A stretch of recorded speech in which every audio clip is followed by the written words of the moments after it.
नाथ प्यारे की जय, सद्गुरु महाराज की जय, धाम के धनी की।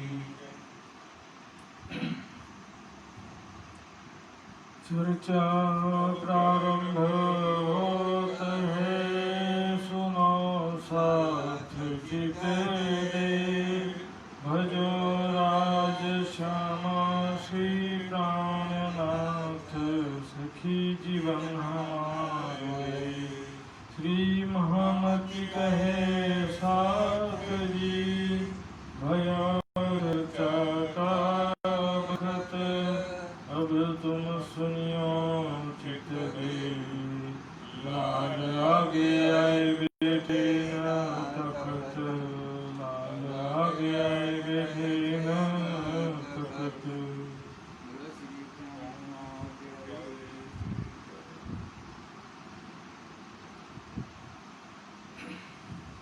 फिर श्री राज आए दिल्ली, आए मिले सब साथ, मास 4 इत भरे, फिर साथ के पकड़े हाथ, फिर साथ के पकड़े हाथ, इत विचार करके।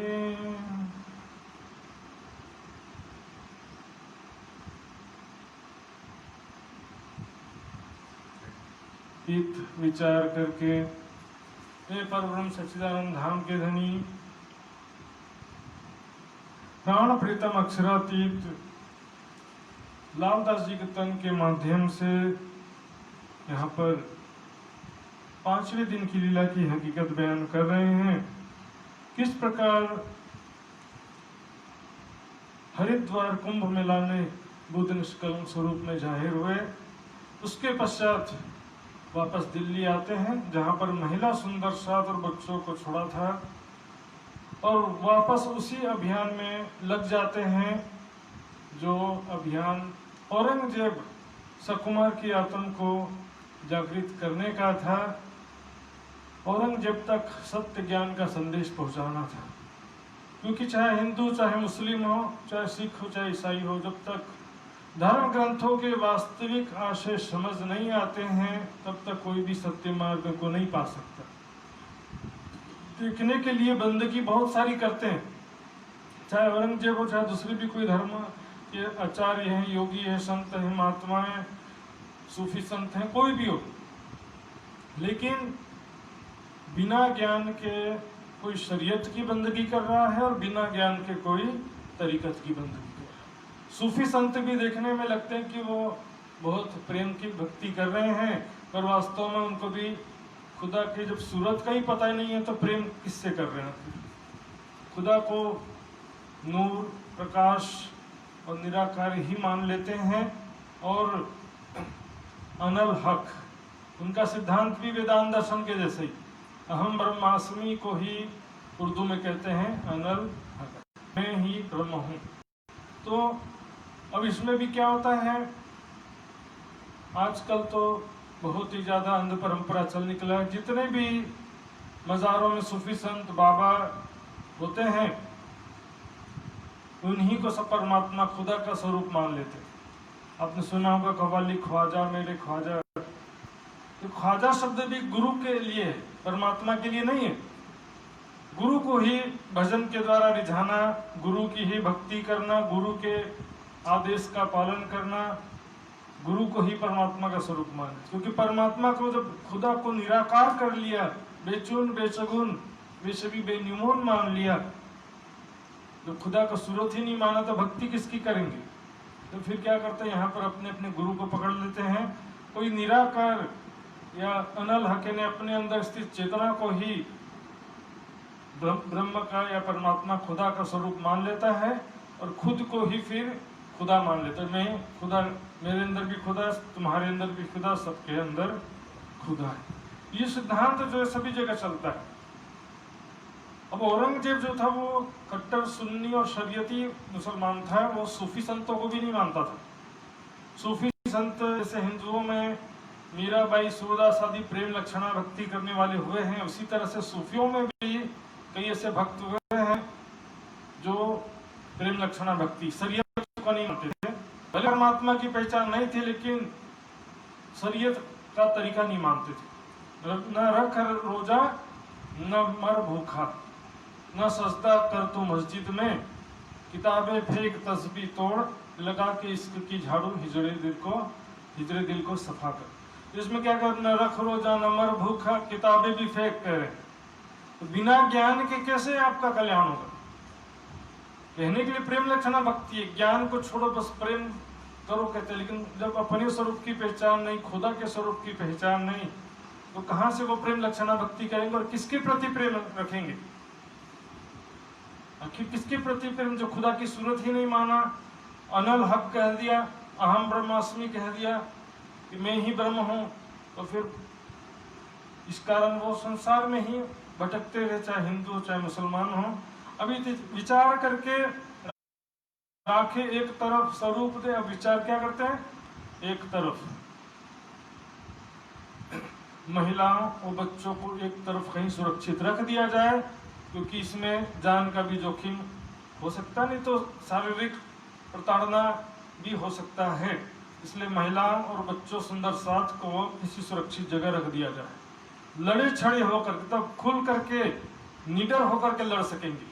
हमको कुछ हो जाए तो चिंता नहीं, महिलाएं और बच्चों को तकलीफ नहीं होना चाहिए। ऐसा विचार के अनूप शहर आते हैं दिल्ली से दक्षिण तरफ, वहां पर एक हवेली, पाठक अनूप शहर का जो चौधरी था, उसके पाठक था वो, उसके यहाँ एक हवेली किराए से लेकर सब सुंदर साथ को, महिला और बच्चे सुंदर साथ को रख दिया। और वापस आकर के अब दिल्ली में अभियान शुरू करते हैं। इस बीच एक नबी और नारायण का प्रकरण लिखा है यहाँ पे, नबी और नारायण का संबंध। नबी कहते हैं मोहम्मद सल्लल्लाहु अलैहि वसल्लम, मोहम्मद साहब, और नारायण यानी विष्णु भगवान। तो इनका कंपैरिजन किया हुआ इस प्रकरण में। नहीं नारायण गम अक्षर, नारायण विष्णु भगवान को अक्षर की भी गम नहीं है, और नबी कहे हक की। नबी मोहम्मद साहब ने क्या कहा कि मैं खुदा का दीदार करके आया हूँ, खुदा से मैंने 90,000 हर्फ बातें किया है। हाँ, ये इसका पीछे मुख्य उद्देश्य, कारण जो उनका संबंध, उसके अंदर जो परम धाम की श्यामा जी की रूह है, इसके कारण हुआ है। ये भी दृष्टिकोण है कि इस कारण भी मोहम्मद सर्वश्रेष्ठ है, बसरीमल की हकी सूरत। तो और दूसरा, विष्णु भगवान की पहुंच देखें, जैसे असंख्यों ब्रह्मांडों में असंख्यों ब्रह्मा विष्णु महेश, कोई गिनती नहीं है। तो विष्णु भगवान क्या करेंगे बेचारे? अक्षर की भी ठीक से पहचान नहीं है। योग माया का ध्यान करते जरूर है, लेकिन वो भी संशय में। लक्ष्मी जी को बताया था ना, अखंड योग माया का ध्यान करता हूँ, लेकिन वो भी संकेतों में बताया। तो दोनों का कंपैरिजन किया हुआ, और इसमें कुछ हिंदू परंपराओं का भी कंपैरिजन है, मुस्लिम रीति रिवाजों का भी कंपैरिजन है। जैसे कि हिंदुओं में क्या करते हैं, शादी करते हैं, एक दूसरे से मोह ममता का बंधन बांधते हैं। मुस्लिम जोड़ू जब करें, मुस्लिम जब शादी करते हैं तो क्या करते हैं? एग्रीमेंट, यदि तलाक देंगे इतना 1,000 रुपया आपको देना पड़ेगा पत्नी। यदि पति तलाक देता है तो पत्नी को इतना 1,000 मोहर या रुपया उनको देना पड़ेगा। एग्रीमेंट होता है, और इसमें दिल का बंधन होता है। दिल का बंधन जो है अच्छा बात नहीं कहा जाता है। उसी प्रकार यहाँ पे जब अंतिम संस्कार करते हैं तो हिंदू क्या कहते हैं कि हम अगला जन्म फिर से लेंगे और फिर से आएंगे संसार में। लेकिन मुस्लिम क्या कहते हैं कि हमारा न्याय खुदा के हाथ में है और हम सीधे आखिरत में उठेंगे कब्र से। इसमें अंतर क्या है कि जैसी भावना अंतमति सो गति, अंतिम समय में आपकी जैसी भावना वैसा ही होता है। अंतिम समय आपका ध्यान परम धाम के तो परम धाम जाएंगे। अंतिम समय आपका ध्यान है कि मैं अगले जन्म में या मेरे मरते समय मेरे परिवार का क्या हुआ, मेरे धन संपत्ति का क्या हुआ, और उस घर के सामने कुत्ता या सांप बन करके आ जाएंगे। तो इस प्रकार क्या होता है, कंपैरिजन किया हुआ है।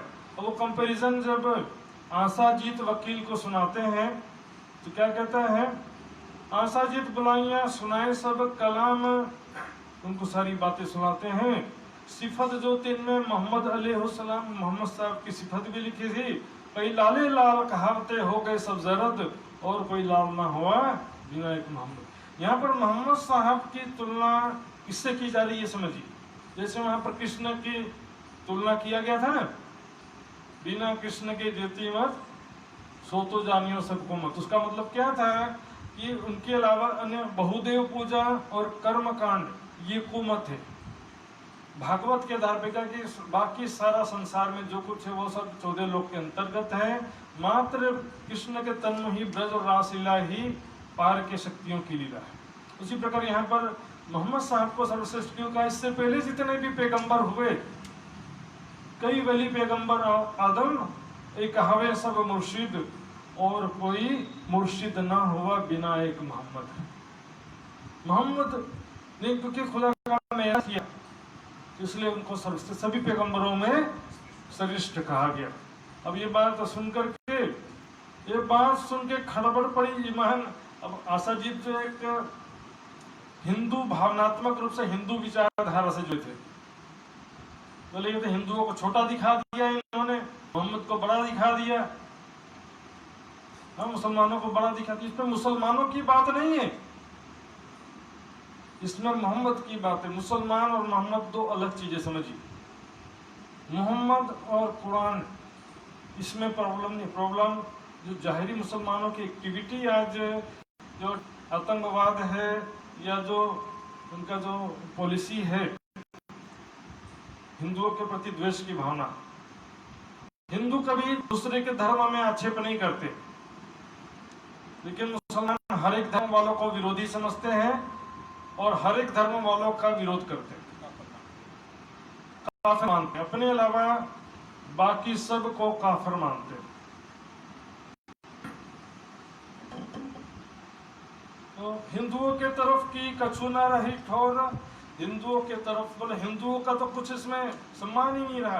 कहाँ से सम्मान रहेगा? तो समझदारी नाम का चीज है हिंदू। न वेदों का ज्ञान, न गीता भागवत किसी ग्रंथों का ज्ञान नहीं, केवल सांसारिक कामनाओं से बस देवी देवताओं की पूजा, कभी भूत प्रेत की पूजा, कहीं पानी गंगा पाप करो गंगा नहाओ। यही स्थिति जाहिरी मुसलमानों की भी है। लेकिन यहाँ कंपैरिजन जो है देखिए, देवी देवताओं और मोहम्मद जो है पार की शक्ति है, उसी प्रकार कृष्ण भी पार की शक्ति है। कृष्ण मोहम्मद को तो एक ही कह रहे हैं ना, कृष्ण का से बड़ा मोहम्मद ऐसा नहीं, कृष्ण और मोहम्मद को एक ही बताया। लेकिन जो हिंदुओं में जो कमी है वो भी बताया जाएगा, और जो मुसलमानों में कमी है वो भी बताया गया। ब्रजराज खेल के आए बराबर शाम, वहां से गिनेंगे तो क्या होगा? ब्रजराज खेल के आए बराबर शाम। अब यहां से गिनेंगे तो क्या होगा? जो टापू में ने दिया जबराइल, यहां से गिनेंगे तो क्या? मोहम्मद साहब की ही शक्ति टापू यानी ब्रज मंडल में थी। मोहम्मद साहब के फाल वर्गों क्या बोले? मोहम्मद साहब की शक्ति ही तो ब्रज में थी। उन्होंने, उनके अंदर जो जबराइल धनी का जोश था, उसने आत्मा को, ब्रह्म आत्मा जो गोपियों के रूप में थी, उनको आत्मिक सुख प्रदान किया। यहाँ पर मुसलमानों में भी जो बुराइयां हैं, विकृतियां हैं, वो भी एक प्रकरण आता है जहरी खंडनी जहरियों की। तो इसमें जो अच्छी बुरी चीजें जहाँ भी उसका वर्णन किया जाए, तो यहाँ पर लेकिन हिंदुत्व की जो भावना थी आज भी देखने को मिलती। वाणी में क्या कहते? त्रिलोकी मेरे उत्तम खंड भरत को, तामे उत्तम हिंदू धर्म। हिंदू धर्म को सर्वश्रेष्ठ कहा, लेकिन हमारा धर्म हिंदू नहीं कहा। और सर्वश्रेष्ठ कहने का कारण वो नहीं कि साकारवाद, देवी देवता, बहुदेववाद या निराकारवाद, या वैदिक जो निराकारवाद मानते हैं वेद वाले, आर्य समाजी को, चाहे संन्यास मत वाले जो भी हैं, साकारवादी या निराकारवादी के कारण नहीं। हिंदू धर्म को श्रेष्ठ इसलिए कहा कि इसका सात्विक स्वभाव, कोमल स्वभाव। मुसलमानों में कट्टरता, हिंसा बहुत ज्यादा होता है।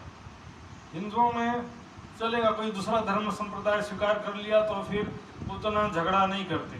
तो व्यवहार में सात्विक भोजन, दया की भावना, वो मुसलमानों में वो सब दिखाई देता है, हिंसा ज़्यादा दिखाई देता है। इसलिए जब 12 मोमिन जो दिल्ली से जब आते हैं वापस उदयपुर, तो उनको जब उधर काजी शेखुल इस्लाम की कैद में थे 12 मोमिन सुंदर साथ, तब उनको चिट्ठी में क्या लिखा, रामनाथ जी ने बड़ी पत्री में लिखा, और देश हिंदुओं की नेके राखियों बना, मुसलमानों के बीच में, लेकिन हिंदुओं की रहनी बनाए रखना। हिंदुओं की रहनी से यह मतलब ना पौराणिक मत से है ना वैदिक मत से। एक सत्य जो है हिंदुओं का जो रहनी है, सात्विक स्वभाव, सात्विक भोजन वो बना के रखना, सात्विक खान पान, सात्विक रहन, ऐसा कि नॉनवेज खाना शुरू कर दो, ये खास चीज कहा उसमें। और जहाँ तक बात है ग्रंथों की, तो वेद हो चाहे कुरान हो चाहे गीता हो चाहे बाइबल हो, सभी ग्रंथों में परमात्मा की शक्ति से प्रमाण लिखवाया गया है। तो उसको प्रमाण लिखाया गया है वो हमें स्वीकार्य है सभी जगह से। पर उसमें भी देखेंगे वेद जो है सृष्टि के प्रारंभ में 4 ऋषियों के द्वारा प्रकट हुए, और वो 4 ऋषि परम धाम की आत्मा नहीं थे, और उसमें ब्रह्म आत्माओं की बातें बहुत ही कम है, परम धाम की बातें भी नहीं है, ब्रजरास लीला की बातें भी नहीं है, तो नहीं के बराबर है, बहुत कम। लेकिन कुरान में जो जिसने लाया है, जिसके तन से अवतरित हुआ है, उस तन में परम धाम की, श्यामा जी की आत्मा, राज जी का जोश आवेश, और वहाँ पर कुरान हदीसों में परम धाम का और मोमिनों का कयामत की निशानियों का ज़्यादा से ज़्यादा वर्णन किया गया। तो अब यहाँ से आशाजीत कहता ये तो औरंगजेब का जमाना है। ऐसे समय में शरीयत का अमल, एक तो हिंदुओं को भी छोड़ रहे हो तुम, और मुसलमान भी तुम्हारे होने वाले नहीं है। आज भी ऐसी बात कही जाती है, लेकिन कोई हो या ना हो इसके लिए हमको फर्क नहीं पड़ता है, लेकिन जो वाणी में बात कहा है, जो प्राणनाथ जी ने कहा, उसको हम नहीं छोड़ सकते। कई लोग कहते हैं कि मुसलमान तो किसी को होने वाले नहीं है, तो वाणी में से कुरान के शब्द आयतें हटा दो, चौपाइयां हटा दो। क्यों हटा दो? वाणी में क्या लिखा है? एक हिंदू लड़े मुझसे दूजे शरीयत मुसलमान।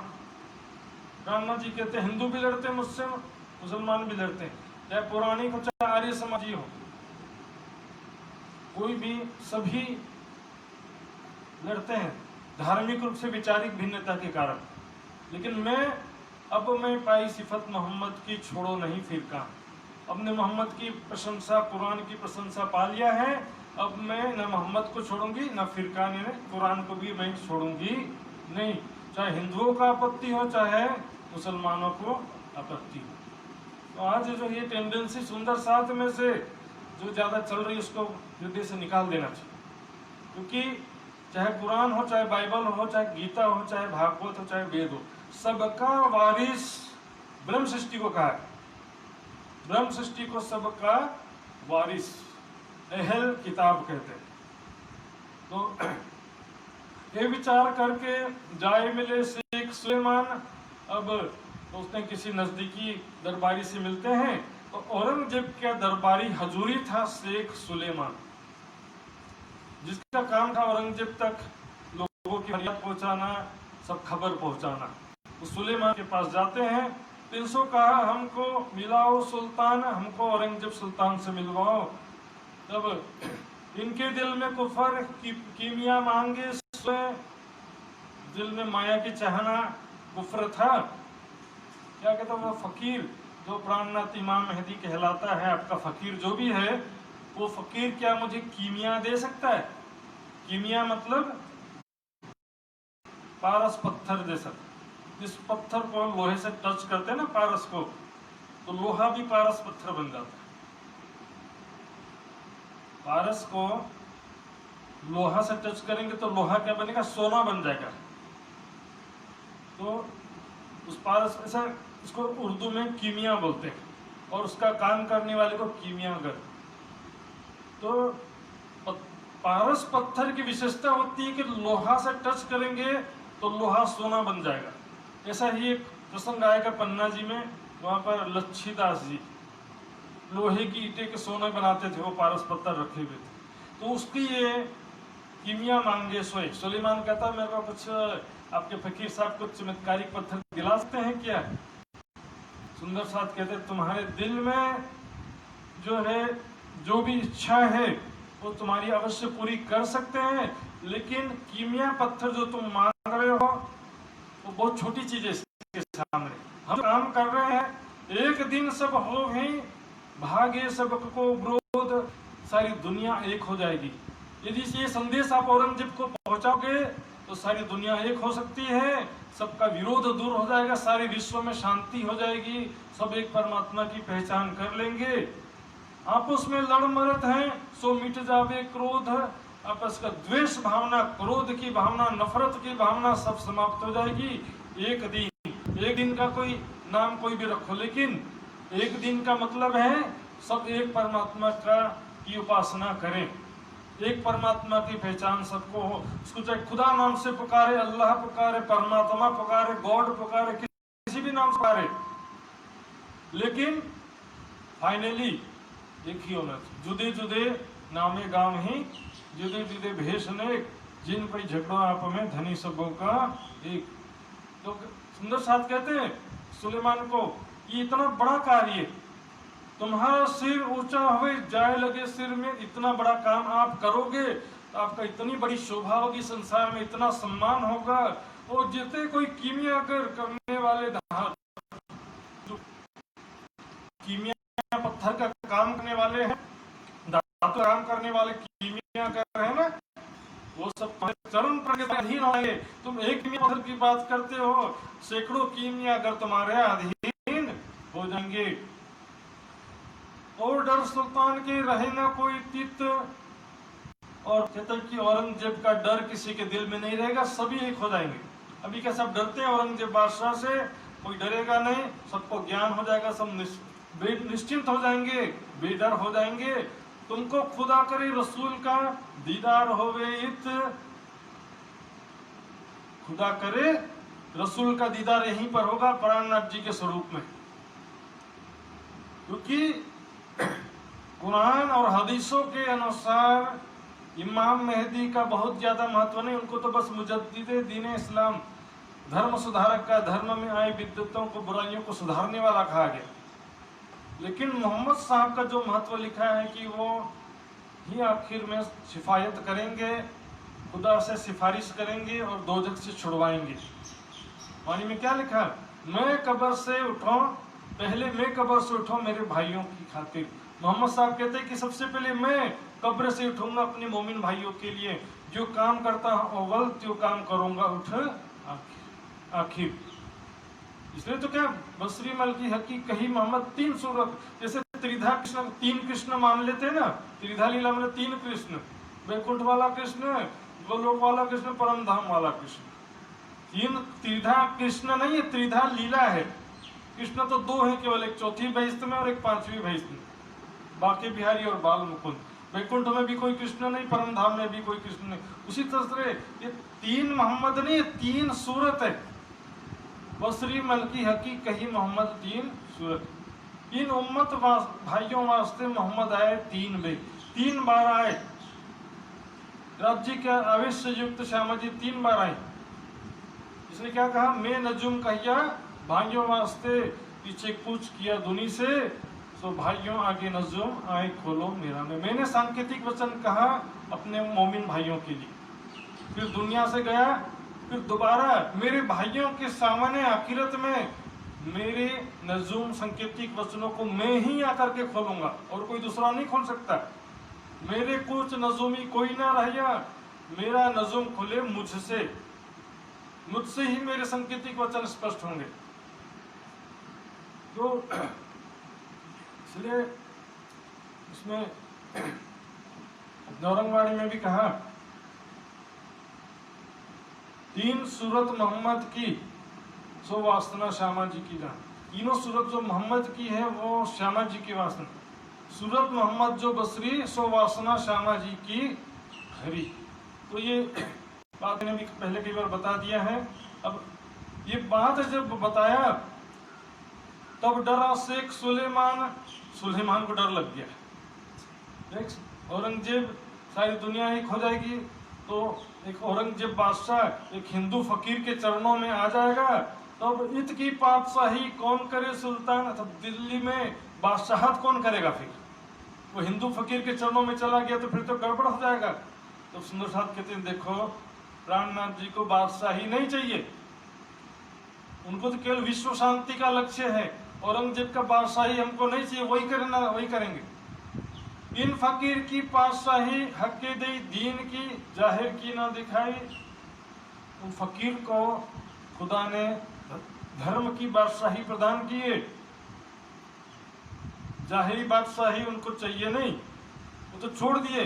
जो कोई होएगा फकीर हक ताला की तरफ, सो दुनिया मुर्दार की थूक न काढ़े। जैसे एक बार थूक देते हैं ना, फिर वापस उसको गटकते हैं क्या, आपसे पहले थूके हाथ में और उसको दोबारा चाटने लगता है ऐसा। ऐसे ही जो सच्चा फकीर है, सच्चा बैरागी है, वो माया को नशा समझ करके संसारिक सुख को, संसारिक प्रतिष्ठा को, सांसारिक सुविधा सुखों को, सगे संबंधी सबको त्याग करके तो बैरागी बना है, फकीर बना है। तो वापस फिर बादशाहत क्यों स्वीकार करेगा, वो दुनिया के सुख क्यों स्वीकार करेगा। आजकल ऐसा होता है, जो धर्म का शिरोमणि होता है, बड़े बड़े महाराज गादीपति, उनका जो ऐश्वर्य देखोगे तो किसी राजा से कम नहीं होता, राजा से कई गुना ज्यादा ऐश्वर्य रहता है। लेकिन जो सच्चा फकीर है उसका जीवन त्याग और संयममय होता है, तपोमय जीवन होता है, और तपोमय जीवन ही अमृत है। ऐश्वर्य में विलासितामय जीवन तो क्या है कि दुखों का कारण है, भोग में रोग, मोह में शोक, मिलन में वियोग है। तो संयमित जीवन ही आज सुखी रहने का साधन होता है। ये बात सुन के दहशत भई दिल में, तब सुलेमान काफी डरता है बात सुन करके। ये बात बड़ी बुजुर्ग, क्या मालूम है मुझसे, मैं क्या समझूं, क़यामत का समय आया कि नहीं आया है। ये संदेश में ले जाकर बादशाह के पास जाऊं और तुम लोग उल्टा पुल्टा बोल रहे हो तो मेरी तो तुम्हारे चक्कर में मेरी गर्दन जाएगी। तब इस प्रकार वापस आते हैं सुंदर साहब और प्राणनाथ जी को सारी बात बताते हैं। प्राणनाथ जी कहते हैं सामने वाले की विचारधारा जानना जरूरी, क्योंकि युद्ध लड़ना होना तो सामने वाले की शक्ति पहचानना पड़ता है पहले। तो लाल दास और गोवर्धन दास को कहते हैं ऐसा करो, आप लोग किसी मस्जिद में मुल्ला के पास जाओ और उनसे पूछो, उनसे बातचीत नहीं करना, तुमको केवल पूछना है कि आप क्या मानते हो खुदा के बारे में, कयामत के बारे में, जाके उनसे पूछो। लाल गोवर्धन गए एक मुल्ला पास, महजुद एक मुल्ला के पास, मस्जिद में जाते हैं और उनसे सारा पूछा। मौलवी ने सारी बात बताया स्पष्ट रूप से, जो जो उनकी मान्यता के अनुसार, जो उनकी मान्यता वो तो बताएंगे ना कि 5 नियम होते हैं, कलमा, रोजा, नमाज, हज, ज़कात। जुबान से कलमा कहना, ला इलाहा इल्लल्लाह, नहीं है खुदा के सिवा कोई दूसरा परमात्मा, और मोहम्मद उनके रसूल हैं, एक ही परमात्मा उपास्य है। पहला सिद्धांत एक ईश्वरवाद। दूसरा नमाज, 5 बार नमाज पढ़ना है, साल में 1 बार 1 महीने का रोजा रखना है, और हज करना, जीवन में 1 बार हज करने मक्का जाना है, और ज़कात दान करना, दान आय का 40वां हिस्सा। तो ये जो नियम का पालन करने से हमको जन्नत में जगह मिलता है, जन्नत में हमको जगह मिलेगा। तो जन्नत का वर्णन किया है, थोड़ा सा कम करना, एकदम थोड़ा सा। जन्नत में क्या होता है, जन्नत का भी हेलो बस, जन्नत में कई लेवल की वर्णन किया। जन्नत को एक ही चीज का वर्णन, एक ही ऐसा नहीं है, जन्नत भी बहुत सारे हैं। तो सबसे ऊपर का जन्नत है फिरदौस कहते हैं उसको। तो अर्शे आजम को भी जन्नत के रूप में वर्णन कर दिया उसमें, बागे जन्नत कहते हैं। बारी में भी कहते हैं कुशाल्या इनो होशी घनी भीष्ट खजाना पाया अपनी। उसको क्या बागी जन्नत, वहां पर दूध शहद की नदियां चल रही हैं, उसका पानी मिश्री से भी ज्यादा मीठा है। वहां पर नहरे कौसर, हौज कौसर है। इस तरह से सारी बातें बताते हैं। फिर क़यामत के समय की बात भी बताया कि क़यामत के समय ईसा रुल्लाह आएंगे और दज्जाल का खात्मा करेंगे। अब ऐसी बहुत सारी बातें वहां पर बताया मौलवी ने। अब ये बात सुन करके वापस आते हैं लाल और गोवर्धन दास। गोवर्धन दास भी ऐसा नहीं कि सेवा में समर्पित थे, लेकिन थोड़ा सा वैचारिक मतभेद ये था कि मुसलमानों के चक्कर में कहां पड़ रहे, उन लोग कभी सुधरने वाली नहीं है, उसके चक्कर में हिंदुओं से भी बैर लेना है और उनके भी डंडे खाना है। लेकिन ये विचारधारा इसलिए सही सटीक नहीं बैठती क्योंकि देवचंद जी ने भी कहा था कि मुसलमानों में भी हमारी आत्माएं आई हैं। अब देखेंगे दिल्ली में कई मुस्लिम भाई जागृत होते हैं, इसके आगे उदयपुर में, मंदसौर में, औरंगाबाद में कई सुंदर साथ जागृत होते हैं। तो वो जागनी कैसे हुआ? बेदी कुरान की बात छोड़ देते तो जागनी होता किसी का? नहीं हो सकता था। और ये संदेश सबको पहुंचाना, हिंदू मुस्लिम सिख ईसाई सबके प्राणनाथ है, सबके मालिक एक परमात्मा एक ही, वही प्राणनाथ अक्षराती थे। तो सबको संदेश पहुंचाना हमारा कर्तव्य है, भले कोई माने ना माने। आज हिंदुओं में भी देखिए आर्य समाजी लोग कितना समझा लो नहीं समझे। पौराणिकों में भी क्या होता कि बहुत सारे लोग इंटरेस्टेड ही नहीं होते। जिसके अंदर विशेष रूप से कोई परम धाम का अंकुर है वही समझता है।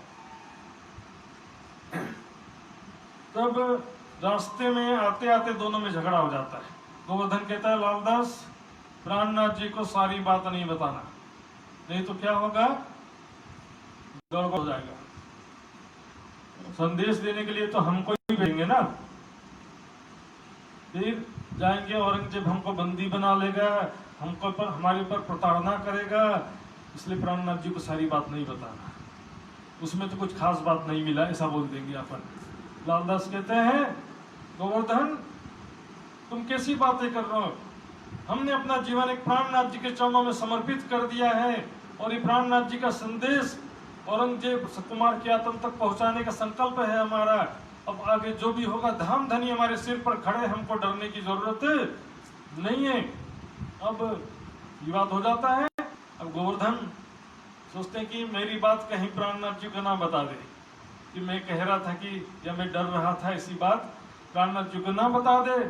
तो क्या किया, वो जल्दी पहले पहुंच गया, प्राणनाथ जी के चरणों में पहले पहुंच गया। ऐसे चापलूस लोग बहुत रहते हैं, सावधान कीजिए। तो गोवर्धन जी पहले पहुंच गए और बड़ी बड़ी बातें करने लगे। अरे मौलवी जी ने ऐसा बताया, हमारी ही सारी बातें हैं, सारी बातें हमारी हैं, कयामत के समय की बातें बताया, परम धाम की बातें बताया उन्होंने। प्राणनाथ जी बोलते हैं बड़ी अच्छी बात है। इतने में लालदास जी पहुंचे। लालदास जी देखते हैं मेरे सामने तो डर की बातें कर रहा था और यहाँ पर दोगली बातें कर रहा है, उधर कुछ और इधर कुछ। तो प्राणनाथ जी के सामने क्या कहा, हे प्राणनाथ, लालदास जी ने कहा हमारा इन चटाई में मन होते हैं, और इशारों में कहा कि हमारा मन आपके सामने कुछ और होता है, बाहर जाने पर कुछ और हो जाता है। आपके सामने हम ईमान की बातें करते हैं और बाहर जाने के बाद कुफ्र की बातें करते हैं, बेईमानी की बातें करते हैं, अविश्वास की बातें करते हैं। गोवर्धन का नाम नहीं लिया था, लेकिन अपने ऊपर हमारे ऊपर लेकर कहा। तो गोवर्धन चिढ़ गया, खड़े थे वहीं पर कि मेरे बारे में ही संकेत कर रहा। वो तो समझ गया चोर की दाढ़ी में तिनका होता ही है, तिनका हो या ना हो, लेकिन अपनी दाढ़ी चेक तो जरूर करता है ना वो। तब भाई गोवर्धन को रीस चढ़ी बनाए, गुस्सा हो गई। ये सब मोको कहा तुम जानत नहीं था, जो लालदास जी ने संकेतों में कहा था प्राणनाथ जी को, हो सकता कोई तरह से समझ में ना आया हो, वो क्लियर कर दिया गोवर्धन ने, ये मेरे बारे में कह रहा है। जब प्राणनाथ जी को नहीं पता तो वो भी पता चल गया। अब ये प्राणनाथ जी को जब पता चला कि मेरे विश्वसनीय सुंदर साथ में ऐसी स्थिति है, कि एक मिशन लेकर के मैं चला हूं औरंगजेब को संदेश पहुंचाने का, और मेरे साथी अंदर से डरते हैं, तो मैं ऐसे लोगों के बदौलत, ऐसे लोगों के द्वारा किस तरह से मैं जागने का कार्य कर सकूंगा। दो माता श्री राज के दिल में किया विचार, दिल में विचार करते हैं प्राणनाथ जी, इनों की अकल पर मोहे केसो एतबार, इनकी बुद्धि पर मैं क्या भरोसा करूं, इनके विश्वास पर मैं क्या भरोसा करूं। ये तो अभी कुछ होगा तो छोड़ के भाग जाएंगे पीछे से सारे के सारे। तो इन समय श्री राज को नूर जोश चढ़ियो, जोर नाथ जी के जो जोश था फुल पावर से प्रकट हो गया। तब आए जबराइले जोरा किया, असराफिले किया शोर। अब कोई शक्ति नहीं, मतलब कोई देवी देवता अंदर पकड़ के जोर कर रहे ऐसा नहीं है, जोश की शक्ति वो पूर्ण रूप से पूर्ण जोश आ गया। असराफिल आ गया मतलब जागृत बुद्धि पूर्ण रूप से आ गई। बोलेंगे कि पूर्ण अपूर्ण भी होता है, तो चुपाइए। सुंदर भाई श्यामा जी अवतार, पूर्ण आवेश दियो आधार, पूर्ण आवेश दिया। फिर यहाँ क्या कहा, हिस्सा देव आवेश का संयन को सब पर। मोह पे आवेश किया को पहले कहा, मेरे अंदर धनी का आवेश है और उस आवेश का मैं सब सुंदर साथ को हिस्सा दूंगी। तो आवेश जो है कम ज्यादा हो सकता है। लोहा में अग्नि में रखे, वो लोहा अग्नि, लोहे के अंदर अग्नि कितना प्रवेश करती है इस पर डिपेंड हो सकता है, जरूरी नहीं कि हमेशा फुल पावर से हो। तो अंदर जोश की शक्ति और जागृत बुद्धि की शक्ति एकदम जोश जोर में आ जाती, पकड़ लेती है। मोह आगे बिजली के चमकत लहरा दई, जैसे वोल्टेज एकदम ज्यादा हो जाए तो बल्ब ऐसा जोर से जलने लगता है ना, और ज्यादा वोल्टेज हो जाएगा फुट से फुट जाएगा बल्ब। तो हाई वोल्टेज, फुल वोल्टेज हो गया समझो। चेहरे के आगे जैसे बिजली चमक रही वैसा आभा मंडल प्रकट हो गया। श्री राज के मुख से बाता पुकार कही, तब श्री राज के मुख से ये बाता पुकार, प्राणनाथ जी के मुख से ऐसे शब्द निकले, कारखाना कागज का सौंपिया लाल दास, समस्त धर्म ग्रंथों की जिम्मेदारी लालदास तुम्हारी, तुम देख लो समस्त ग्रंथों को, व्यवस्था देखो ना। उदयपुर को जाओ ही भीम मुकुंद मोमिन खास, भीम भाई और मुकुंदास जी को कहा जाओ उदयपुर, वहां जाकर के तुम जागरण कार्य करो।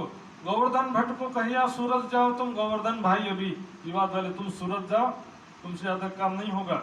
अनूप शहर हम जाते हैं ये हुआ हुक्म, और अनूप शहर में जो बैजू राज्य और महिला सुंदर साथ है, मैं वहां पर जा रहा हूँ। अब ये तो जाहिरी चीजें बांटे, अब बातिनी शक्तियां कैसे बांटते हैं देखिएगा। दई वस्ता जोश में शेख बदल को हुक्म, शेख बदल को हुक्म की शक्ति दिया। कागज लालदास को, लालदास जी को धर्म ग्रंथ तो यही था। मुकुंदास तारतम, मुकुंदास जी को तारतम की शक्ति प्रदान किया। बुद्धदेव भीम को, भीम भाई को जागृत बुद्ध की शक्ति प्रदान की। सोचिए सुंदर सारी 5 शक्तियां जो हैं उनके अंतर्गत देखिए, धनी जी को जोश, आत्म दुल्हन, नूर, हुक्म, बुद्ध मूल वतन। 5 शक्तियां, धनी जी का जोश। जब्राइल कुरान का अलंकारिक शब्द है।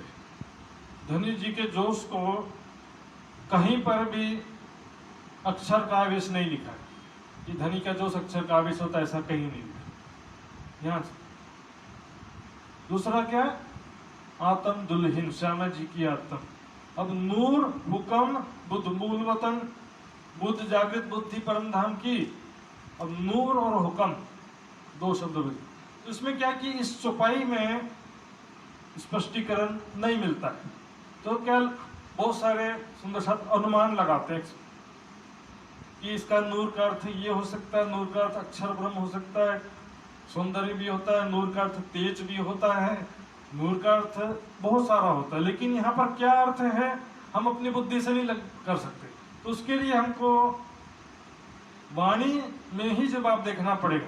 वाणी में ही कोई एक जगह प्रश्न है, उसका जवाब दूसरी जगह मौजूद रहता है। वाणी का जवाब वाणी में ही ढूंढे तो ज्यादा बेहतर होता है। 500 शक्तियों के विषय में हम देखेंगे, वाणी में छुपाई है। आवे वर्ष से हुक्म तीन हुक्में चले गई, हुक्म फिरे से मतलब करके जाए मिले। पांच चौपाइयों में पांच शक्ति का वर्णन, वाणी में, वितक में, बड़ी वृत्त में और रोशन नामा में। वहां देखेंगे यहाँ पर भी कहा मुकुंद दास को तारतम, यदि तारतम ज्ञान की शक्ति अंदर नहीं है तो देखेंगे कैसे, फिर कैसे दिया शक्ति। तारतम की शक्ति अंदर है तब तो दिया ना, जागृत बुद्ध की शक्ति अंदर है तब दिया।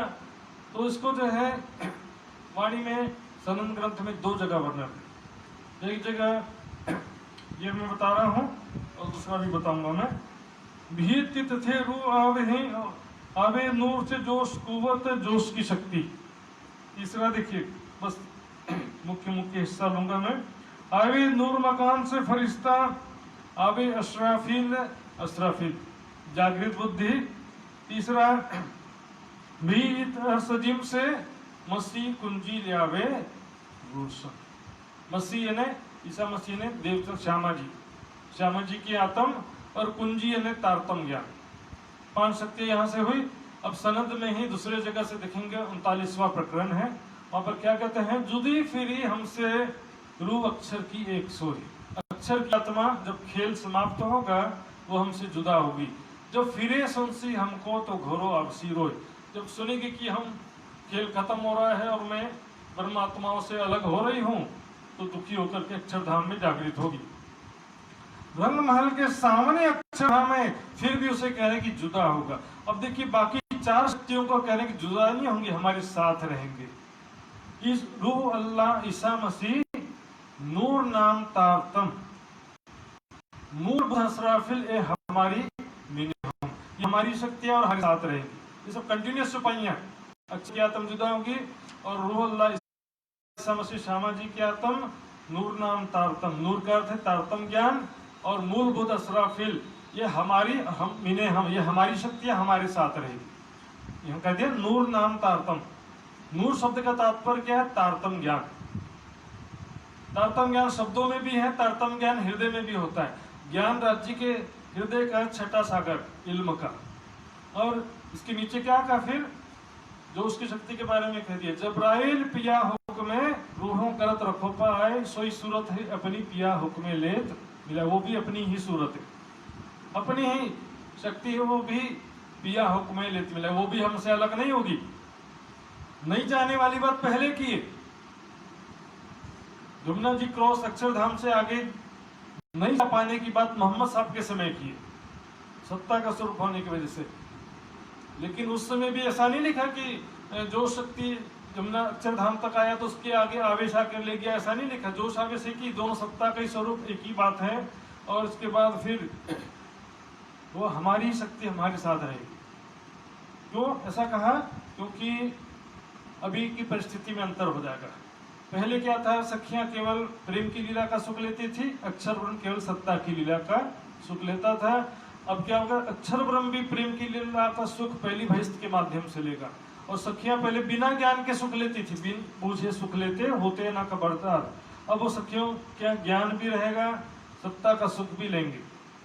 पहली भैस्त के माध्यम से सखियां सत्ता का सुख भी लेंगी। अब इसमें देखते हैं बड़ी वृत्त की छुपाई देखते हैं।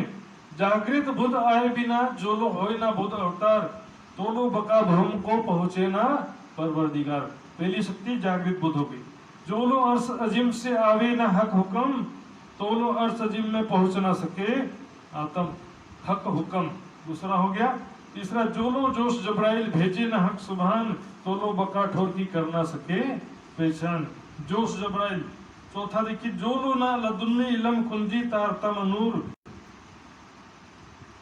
कुंजी तारतम इलम लदुन्नी आवे नहीं अर्श से, तो लो क्यों कर होए जहूर। और जो लो रूह अल्लाह की उतर न आवे इत, तो लो मोमिन अर्श में क्यों कर उठ सकते। रूह अल्लाह। पांच शक्तियां हो गए। इसमें जागृत बुद्ध गिना, हुक्म गिना, जब्राइल गिना, लदुन्नी इलम का तारतम ज्ञान और रूह अल्लाह। अब हुक्म का अर्थ हुक्म होता है, हुक्म का अर्थ आवेश नहीं होता। किसी भी ग्रंथ में देख लो, किसी शब्द कोश में देख लो, वो कह के तोड़ मरोड़ करने से बात एक क्या होगा कि थोड़ी गड़बड़ी ज्यादा गड़बड़ी में बदल जाती है। अब देखते हैं यहाँ पर वितक की चौपाइयां। 5 चीजें बक्का से उतरी सो तुम्हारी खातिर, हुक्म आया तुम पर ले फरिश्तों का लश्कर। पहला हुक्म की शक्ति, जब्राइल जो उस धनी का सो करे तुम्हारी वकालत। असराफिल आइया अपनी फौज बनाए, जब्राइल हो गया असराफिल। रूह अल्लाह आवे तुम पर, 3 पहने जामे तोए रूह अल्लाह। और अर्श जिन के सुकन जिनसे होए सिफायत। ये 5 शक्तियां यहाँ पर हो गई। तो ये अभी तक 69 प्रकरण 58 से 62 चौपाइयों के बीच में है। और इससे पहले हमने जो बड़ी वृत्त का देखा था वो 8वां प्रकरण है, 10वीं चौपाई से लेकर के 15वीं चौपाई तक। अब रोशन नामा किताब में देखेंगे, उसमें भी बहुत स्पष्ट किया है। चीज मोहम्मद ने कही ताके रूप सुनो कहूं सही। 5 शक्तियां कही है मोहम्मद ने रूप में। मोहम्मद है और महामती एक ही चीज होता समझिए। अल्लाह ने मासूक मोहम्मद को कहा याते ठकुरानी जी मोहम्मद भैया। सनंद की पहली चौपाई से बिल्कुल मैच करता ये पॉइंट। अल्लाह ने मासूक मोहम्मद को कहा तो नाम मासूक आशिक धराए था ना। अल्लाह मोहब्बा माशिक माशुक खासी कसम दिल, तो नाम धराया रसूले आशिक अपना असल। तो नाम धराया रसूले, क्यों? खासी कसम दिल, श्यामा जी की आत्मा में जो अल्लाह की अत्यंत प्यारी माशूक है वो श्यामा जी मोहम्मद की सूरत में है, बसरी सूरत में, तब तो उसको माशूक का है ना। तो नाम धराया रसूले, तो ऊपर नीचे लाइन का कनेक्शन है तो शब्द से। तो उसको यही कह रहे हैं, अल्लाह ने मासूक मोहम्मद को कहा। अब जब्राइल मोहम्मद के माही महमद के माही या थे आवेश मोहम्मद पर आई। पहला हो गया जब्राइल, इसी को आवेश कर दिया स्पष्ट रूप से। इलम लदुन्नी मोहम्मद को दिया सो तारतम रूप जो भया। इलम लदुन्नी वही तारतम, उसी को चौपाई के पहले चरण में हिंदी से भाषा में कहा और चौपाई के दूसरे चरण में उर्दू भाषा में, दोनों कह रहे हैं। पहले क्या जब्राइल मोहम्मद की माही या थे आवेश मोहम्मद पर आई। इलम लदुन्नी मोहम्मद को दिया सो तारतम रूप जो भया। कहिया तबे असराफिल जो है बुद्ध स्वरूप मोहम्मद में थे। असराफिल कुरान के हिसाब से, बुद्ध स्वरूप हिंदी ग्रंथों के हिसाब से। इस तरह से यहाँ पर भी 5 शक्ति में तारतम ज्ञान को गिना है और जोश को गिना। इलम लद्दुन्नु मोहम्मद को दिया सो तारतम स्वरूप जो भया। तो 5 शक्ति में तारतम को गिना है हर जगह, वाणी में, वितक में, बड़ी वृत्त में, रोशनना में। 5 शक्तियों में तारतम ज्ञान को गिना है पहली बार। और इसलिए यहाँ पर तारतम देने का भी वर्णन था, मुकुंद दास तारतम। दूसरा जोश आवेश अलग अलग कहीं भी नहीं गिना। हुक्म होता है। हुक्म क्या है कि राज्य ने जो दिल में सारा ले रखा है प्लानिंग, ऐसा ऐसा होना है, उसको कहते हैं हुक्म। भागी सारी उलझन कोई न रहा काम, इस प्रकार सारी उलझन दूर होकर सब शक्तियां बांट दिए, सब जिम्मेदारी बांट दिया। तो यहाँ से अब प्रात को उठ चले अनूप शहर को ठाम, प्रातः यहाँ से उठ करके अनूप शहर के लिए चले जाते हैं। अनूप शहर में बाईजुराज जी थी। महीना आषाढ़ का था, बरखत धारा अखंड आषाढ़ का महीना था और घनघोर बारिश हो रही थी। पोठी ऊपर बैठ के पहुंचे अनूप शहर तत्किन। ऊंट गाड़ी, उस समय कोई मोटर गाड़ी तो होती नहीं थी, ऊंट गाड़ी में बैठ करके अनूप शहर पहुंचे। लेकिन रास्ते में थोड़ा सा स्वास्थ्य खराब हुआ और के लिए दवाई दिया सुंदर साथ। लाल बाई रोने लगी कि कहीं इनका शरीर न छूट जाए, लेकिन प्राणनाथ जी ने कहा डरो मत लाल बाई, फिरी ना मेरी सूरत अभी फिरी नहीं है, वापस जाने का समय नहीं हुआ है, तब तुम्हें खबर करो हुक्म। जब जाने का समय होगा तो तुमको मैं खुद ही बताऊंगा, अभी जाने का समय हुआ है नहीं है, व्यर्थ में तुम रो रही हो। उस वक्त जब्राइले बड़ा जो किया जोर, उतरे कलाम का दर से करो खेल में शोर। अनूप शहर पहुंचे, उसके पश्चात जब्राइल जोश की शक्ति ने जोर लगा दिया, मतलब फुल पावर से जोश की शक्ति, आवेश की शक्ति आ गई और वाणी का अवतरण होने लगा। उतरे कलाम कादर से करो खेल में शोर। सिर्फ वितक में नहीं, देखेंगे आप हफ्सा के प्रसंग में भी कहा जोश की शक्ति आई, वाणी अवतरित हुआ। यहाँ पर भी जोश की शक्ति आई, वाणी अवतरित हुआ। वाणी में भी इसका प्रमाण है। वाणी में क्या लिखा है? जब मैं दिल में यो लिया जब मैंने, इंद्रावती कहती मैंने दिल में यो लिया, करो कायम 14 तबक, अपने खावंद के इलम से सबो पहुंचाऊं हक। ऐसा मैंने संकल्प किया कि सबको ब्रह्म ज्ञान के द्वारा अखंड मुक्ति प्रदान करो। जब दिल में मैंने यो लिया, दिया जोश हके बलराज जी ने मुझे जोश की शक्ति प्रदान किया, उतरे कलाम कादर से पहुंचिया हुक्म अव्वल। तो जोश की शक्ति प्रदान किया जिससे ये ब्रह्म ज्ञान अवतरित होने लगा।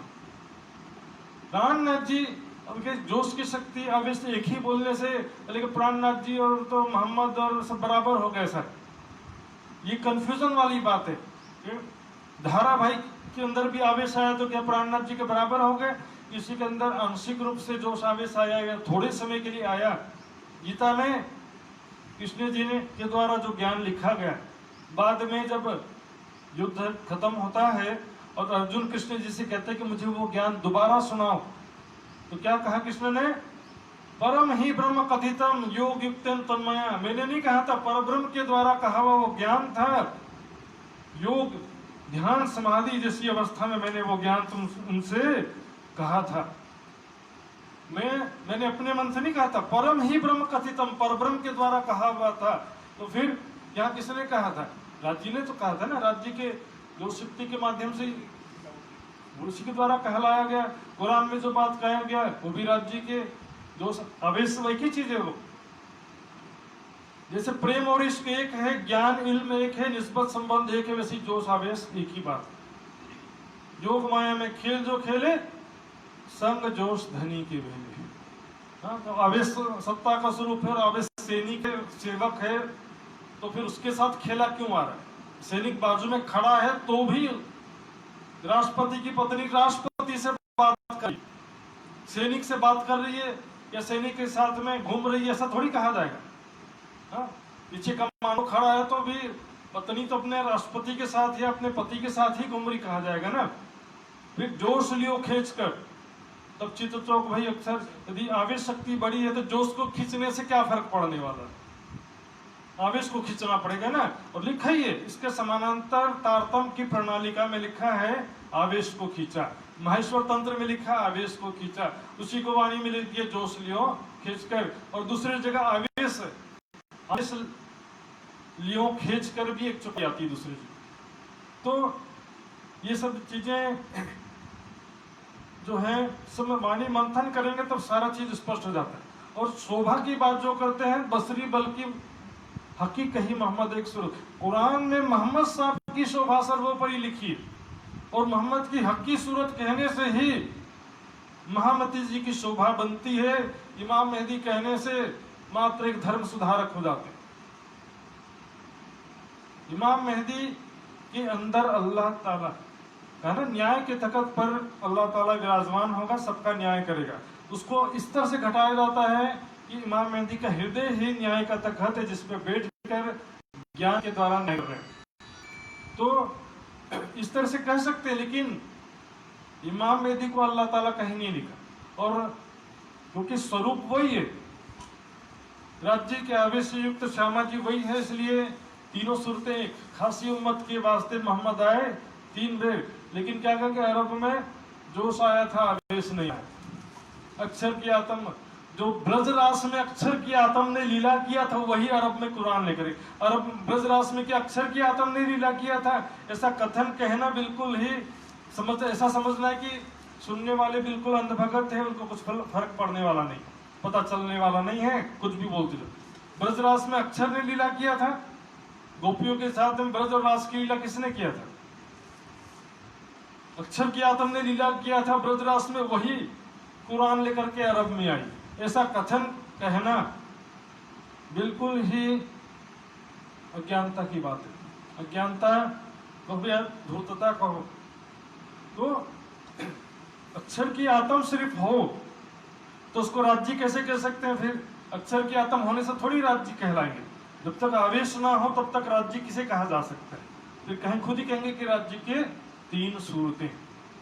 तो महिमा की जहां तक बात है, एक चौपाई आती है बड़ा क़यामत नामा में, इन मोती को मोल करियो न जाए, न किन्हु कानो सुनाए, कहने वाला भी जल मरे और सुनने वाला भी जल मरे। बोले देखो प्राणनाथ जी की महिमा का आंकता है वो जल मरेगा। पिछली चुपाई भी तो बताओ, इसकी पिछली चुपाई क्या कहा है? ये तीनों सिफतो भया रसूल ए सजीवन मोती कहया अमोल। तीनों मोहम्मद की तीनों सिफतों को सजीवन जीवन प्रदान करने वाला अनमोल मोती कहा है। यहाँ पर केवल प्राणनाथ जी की बात ही नहीं है, बस ये बल्कि है कि तीनों सूरत की बात है। इसमें तीनों सूरतें एक ही हैं। ये तीनों सिफतों भया रसूल ये सजीवन मोती कहया अमोल, इन मोती को मोल कहियो न जाए न किन्हू कान। उसमें पिछली चुपाई छोड़ देंगे, अपना मन गढ़ंत अर्थ करेंगे तो थोड़ी चलने वाला। तोरेत किताब में उतरी संबंधे 30। तोरेत किताब कलश की जो वाणी थी उसमें जो 12 प्रकरण शुरू के थे, जिसमें खोज के प्रकरण थे और खेल के मोहरों का प्रकरण था और विरह के प्रकरण थे, वो 12 प्रकरण और 30 प्रकरण सनंद के नए मिला करके 42 प्रकरण होते हैं। 42 प्रकरण में सनंद की वाणी अवतरित होती है। अरे अब इसको सुन करके, ये वाणी सुन के पीछा ना हटे मोमिन। कोई सुंदर सा डरेगा नहीं मुसलमानों से बात करने में। हम क्या चोरी कर रहे हैं या किसी के ऊपर हम बिना छिप की अज्ञानता की बातें नहीं कर रहे हैं। ये जैसे हथियार होता है ना, तो सैनिक भी डरता नहीं है। हथियारों से लेस होना चाहिए पूरा, सब प्रकार का एयरफोर्स का सपोर्ट हो, परमाणु बम का सपोर्ट हो, सारा हथियार हो साथ में, तो फिर दुश्मन से लड़ने से डरते नहीं है। और मुझे ज्ञान ही नहीं है जब कुरान का, तो मैं क्या बात करूं? डरूंगा नहीं है, मेरा मत करो, पता नहीं उन लोग बोलेंगे तो हम क्या जवाब देंगे। ऐसा नहीं। फरमान लिया जो रसूल, सनंद की एक वाणी पर समझिया नहीं कोई। कछुक नबिये जाहिर किए ये जो बंदगी सरियान, कछुक नबिये रखे कुछ सो इमाम करसी बयान। और भी कितने सुने रसूले पर सो चढ़े नहीं फरमान, सो इमाम सो सब मेहंदी खोलसी इमाम यही पहचान। कस्सुल अंबिया में और नूरनामा किताब में 90,000 हर्फों का बयान है। उस बयान प्रमाणिक बात है। खुदा ने 30,000 जाहिर करने का वर्णन हुक्म दिया, 30,000 संकेतों में लिखने का आदेश दिया और 30,000 कहा कि जाहिर मत करना। खुदा की सूरत सामाजिक सखियां, रो अल्लाह, आत्माएं और वहां पर जो उनके बीच प्रेम और आनंद की लीला होती, वो सब बातें दुनिया में जाहिर मत करना कह दिया। तो फिर कुरान मुकम्मल कैसे हुआ? कुरान को मुकम्मल कहते हैं, पूर्ण कहते हैं, पूर्ण ग्रंथ है, कोई कमी नहीं है। वैसा तो आर्य समाजी भी कहते हैं। हमारा देखिए, हम एक जो कट्टर हिंदुत्व होता है और ब्लाइंडली वो मुसलमानों का या ईसाइयों का अपोज करते हैं, उस तरह से हमारा निजानंद संप्रदाय का सिस्टम नहीं है। मैं ना किसी की कम कहूँ ना किसी की कहूँगा। आर्य समाजी तो अपना ब्रज रास लीला का भी खंडनी करते हैं, ऐसी ऐसी बातें लिखते हैं जो बोला नहीं जा सकता। तो आर्य समाज कोई हमारे दोस्त भी नहीं है, लेकिन हमारा किसी से दुश्मनी भी नहीं है। हम जो वेदों को भी मानते हैं, कुरान को भी मानते हैं, बाइबल को भी मानते हैं, पुराणों को भी मानते हैं। केवल एकमात्र वैदिक होकर के पुराण, कुरान और बाइबल का विरोध करना निजानंद संप्रदाय का सिद्धांत नहीं। उसमें जो अच्छी बात है तो अच्छी बात कही जाएगी, जो खराब है, जहरी मुसलमानों में कुछ जो चलन है, उनका चाल चलन और व्यवहार है, उसको तो कोई भी अच्छा नहीं बोल सकता। वो हम क्या, मुसलमान के प्रवक्ता खुद बोलते हैं कि इस्लाम को समझना है तो मुसलमानों को मत देखो, मोहम्मद को देखो, कुरान को देखो। तो उसमें अच्छी बातें जो है उसको हम, प्राणनाथ जी ने अच्छी बातों का भी लिखा है और खराब बातों को भी खराब लिखा है। तो उसमें जो कुरान में बातें हैं उसको जब हम समझ जाएंगे तब हमको डर नहीं लगेगा। मुसलमानों से बात करने में, ईसाइयों से बात करने में कोई डर नहीं लगेगा। और हम क्या कि मोहम्मद को फ्रॉड थोड़ी बोल रहे हैं, हम वही बोल रहे हैं कि मोहम्मद ब्रज रास खेल के आए बराबर श्याम। तो इसमें हम कोई नफरत वाली बात तो कर ही नहीं रहे हैं, हम तो धार्मिक एकता की बात कर रहे हैं। हम तो सारे विश्व को एक करने की बात कर रहे हैं। ईश्वर अल्लाह तेरो नाम सबको सम्मति दे भगवान। जो सोई खुदा सोई ब्रह्म की बातें कर रहे हैं, सबके अंदर एक ही आत्मा है, ये बातें कर रहे हैं। एक साहेब और एक दुनिया, उड़ गई दो जी बात। एक सबका मालिक और सारी दुनिया एक हो जाए, सबका खान पान रहन सहन उपासना एक परमात्मा की पहचान हो जाएगी, तो साकार निराकार से परे नूरमयी दिव्य शुद्ध साकार स्वरूप वाले परमात्मा की पहचान हो जाएगी। इन मजल ऐसा हुआ सब कारज भय सिद्ध, अपने निज वतन की आई जागृत बुद्ध। इस समय क्या हुआ? परम धाम की जागृत बुद्धि आ गई। इससे पहले नहीं थे? हाँ जी, इससे पहले नहीं थे। चौपाई देखिए। तब श्री जी ये कहिया मोको श्री देवचंद्र जी ए दैनित। ये नलिया का प्रसंग है। बिहारी जी कहते हैं, जब बिहारी जी उनको कहते हैं कि ऐसा प्रचार प्रसार छोड़ो और नौकरी कर लो कच्छ में जाकर के, तब क्या कहते हैं? मोको श्री देवचंद जी दिए निध, तिनसे मेरे दिल में आई वतन की जागृत बुद्ध। मतलब देवचंद जी ने मुझे वतन की जागृत बुद्धि प्रदान किया गया। पांचों शक्तियां देखेंगे इसमें। प्रकाश हिंदुस्तानी और कलश हिंदुस्तानी से महामती की छाप है, लेकिन इसके अलावा उससे पहले भी हम देखेंगे प्रकाश गुजराती में भी कुछ प्रकरण है, उसमें भी महामती की छाप है, जो कि हफ्सा में अवतरित हुई है। तो इस तरह से यहाँ पर वो शक्ति यहाँ पर आई, विशेष रूप से यहाँ पर भी शक्ति शामिल थी, क्योंकि वाणी केवल अकेले जोश के द्वारा नहीं उतरती, पांचों शक्तियों का योगदान रहता है इसमें। हुक्म का भी योगदान है, जागृत बुद्धि का भी योगदान है, तारतम ज्ञान की शक्ति का भी योगदान है। सब मिलकर के वाणी अवतरित होती है। पांचों शक्तियां मिलकर के ये वाणी अवतरित होती है। ये वाणी सुन के कोई ना फिरे ईमान, जब पहुंचे सकुमार को टुक टुक होवे सुल्तान। जब ये वाणी सुन के कोई भी डगमगाएगा नहीं और वो तुरंत जो है इस पर विश्वास ले आएगा। तो अब यहाँ से शेख बदल को बुलाते हैं और उसे कहते हैं, जाओ तुम सुल्तान पे देव खुश खबर जाओ। शेख बादल खान पहला मुस्लिम भाई जो कि विश्वास लाता है, प्राणनाथ जी के चरणों पे समर्पित होता है और लास्ट तक पन्ना जी समर्पित रहता है, ऐसा नहीं कच्चा ईमान वाला। तो उनको कहते हैं, जाओ औरंगजेब पे पैगाम देने के लिए सनंद की वाणी, सिर सनंदे सिर पर बांध ले दिल में ईमान, दिल पे विश्वास लेके और सिर पर सनंद की वाणी लेकर के वहां जुम्मे का नमाज। बाकी दिन तो अपने अपने मस्जिद में सब पढ़ लेते हैं नमाज, कोई अपने अपने घरों में भी पढ़ लेता है, लेकिन जुम्मे का नमाज का विशेष महत्व है।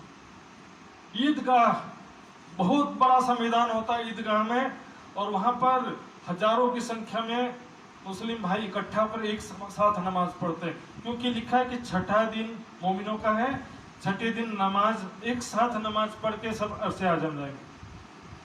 तो इसलिए क्या होता, बोलते हैं ना, जुम्मे से जुम्मे नमाज पढ़ने से काम नहीं चलेगा, हर दिन नमाज पढ़ना पड़ेगा।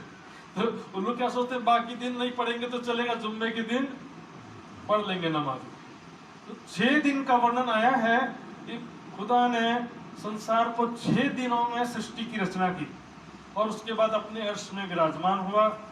अब इतना सा बात लिखा, अब 6 दिन या परमात्मा को बनाने में 6 दिन संसार बनाने में 6 दिन लगता है, तो कुरान के ही कथन का विरोधाभास होता है। जहाँ कुरान में लिखा है दूसरे जगह मुतफिकुन अलैह, कुन्न कहने से, जब खुदा को कुछ करना होता है तो वो कह देता है कुन्न, इन्हें हो जा, कह देता है और वो हो जाता है। उसको ना समय लगता है ना शक्ति लगती है, इजीली आसानी से बस हो जा कहता है और हो जाता है। तो फिर 6 दिन कैसे लग गया? तो 6 दिन दुनिया के 6 दिन नहीं है, खुदा के 6 दिन।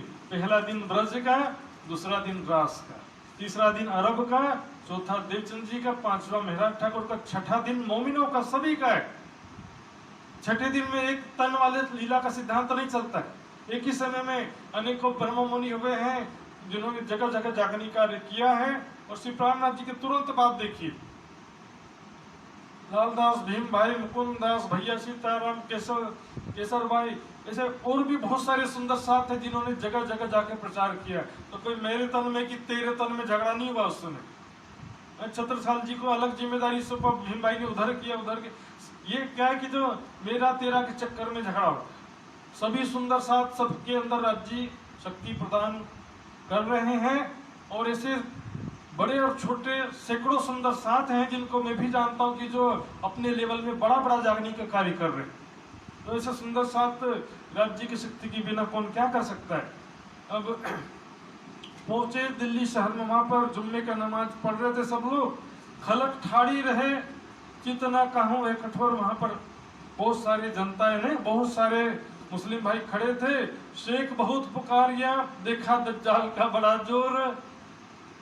शेख बादल उसने बहुत वहां पर लोगों को पुकार लगाया, सनंद की वाणी का गायन किया, लोगों को समझाने का प्रयास किया। और देखिए ये पे मुस्लिम भाई है ना, इसमें सीधे आक्षेप नहीं लगा सकते, इसलिए वो उनके झुंड में घुस सकता है। यदि इनके बदले को हिंदू भाई घुसे तो फिर सब बोलेंगे तो दज्जाल आ गया, मारो कोई। तो लेकिन देखा उसने कि किसी का कोई ध्यान ही नहीं है, बस औपचारिक फर्ज बंदगी करने के लिए इकट्ठा हुए। झुको उठो दाएं बाएं देखो, मंत्र जो बोल दिया उसका उच्चारण करते जाओ, बस ऐसे ऊपर नीचे बैठते हो। अरे भाई जो तुम बात क्या कर रहे हो, मोहम्मद साहब ने जो निर्देश दिया उसका तुम पालन क्यों नहीं करते। कयामत की निशानियां जो बताई है, इमाम मेहदी और ईसा रुल्लाह के बारे में जो बताया है, उसका पहचान क्यों नहीं करते। खुदा ताला न्याय करेगा उसके बारे में विचार नहीं करते। इनको ना आखिरत की चिंता है ना आत्मा कल्याण की चिंता, बस पाप करो और गंगा नहाओ वाला है। फर्ज बंदगी का नमाज पढ़ने से जन्नत मिल जाएगा। एक सूफी संतों ने कहा, ये जो जाहिर परस्त हैं ये कब हक परस्त हैं, ये सब हूरों पे मर रहे हैं, ये सब हवा परस्त हैं। जन्नत में हूरें मिलेंगी, थाली में खजूर लेकर आएंगी और वहां पर पैखाना नहीं करना पड़ता। ऐसी ऐसी बातें बोलते हैं, और मतलब वो जन्नत का लालच, खुदा की मोहब्बत नहीं है। खुदा की मोहब्बत एक डिफरेंट चीज है।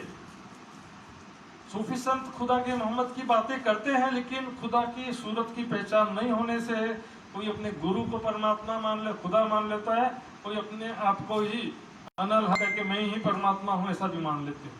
तो वहां पर कोई हिंदवी में लिखे एक कलाम, कोई कहता है कि तुम जो कलाम बोल रहे हो, सनंद की वाणी बोल रहे हो, ये हिंदुस्तानी भाषा में है इसलिए हमको स्वीकार नहीं। यदि ये अरबी में होती या उर्दू फारसी में होती तो हम मानते।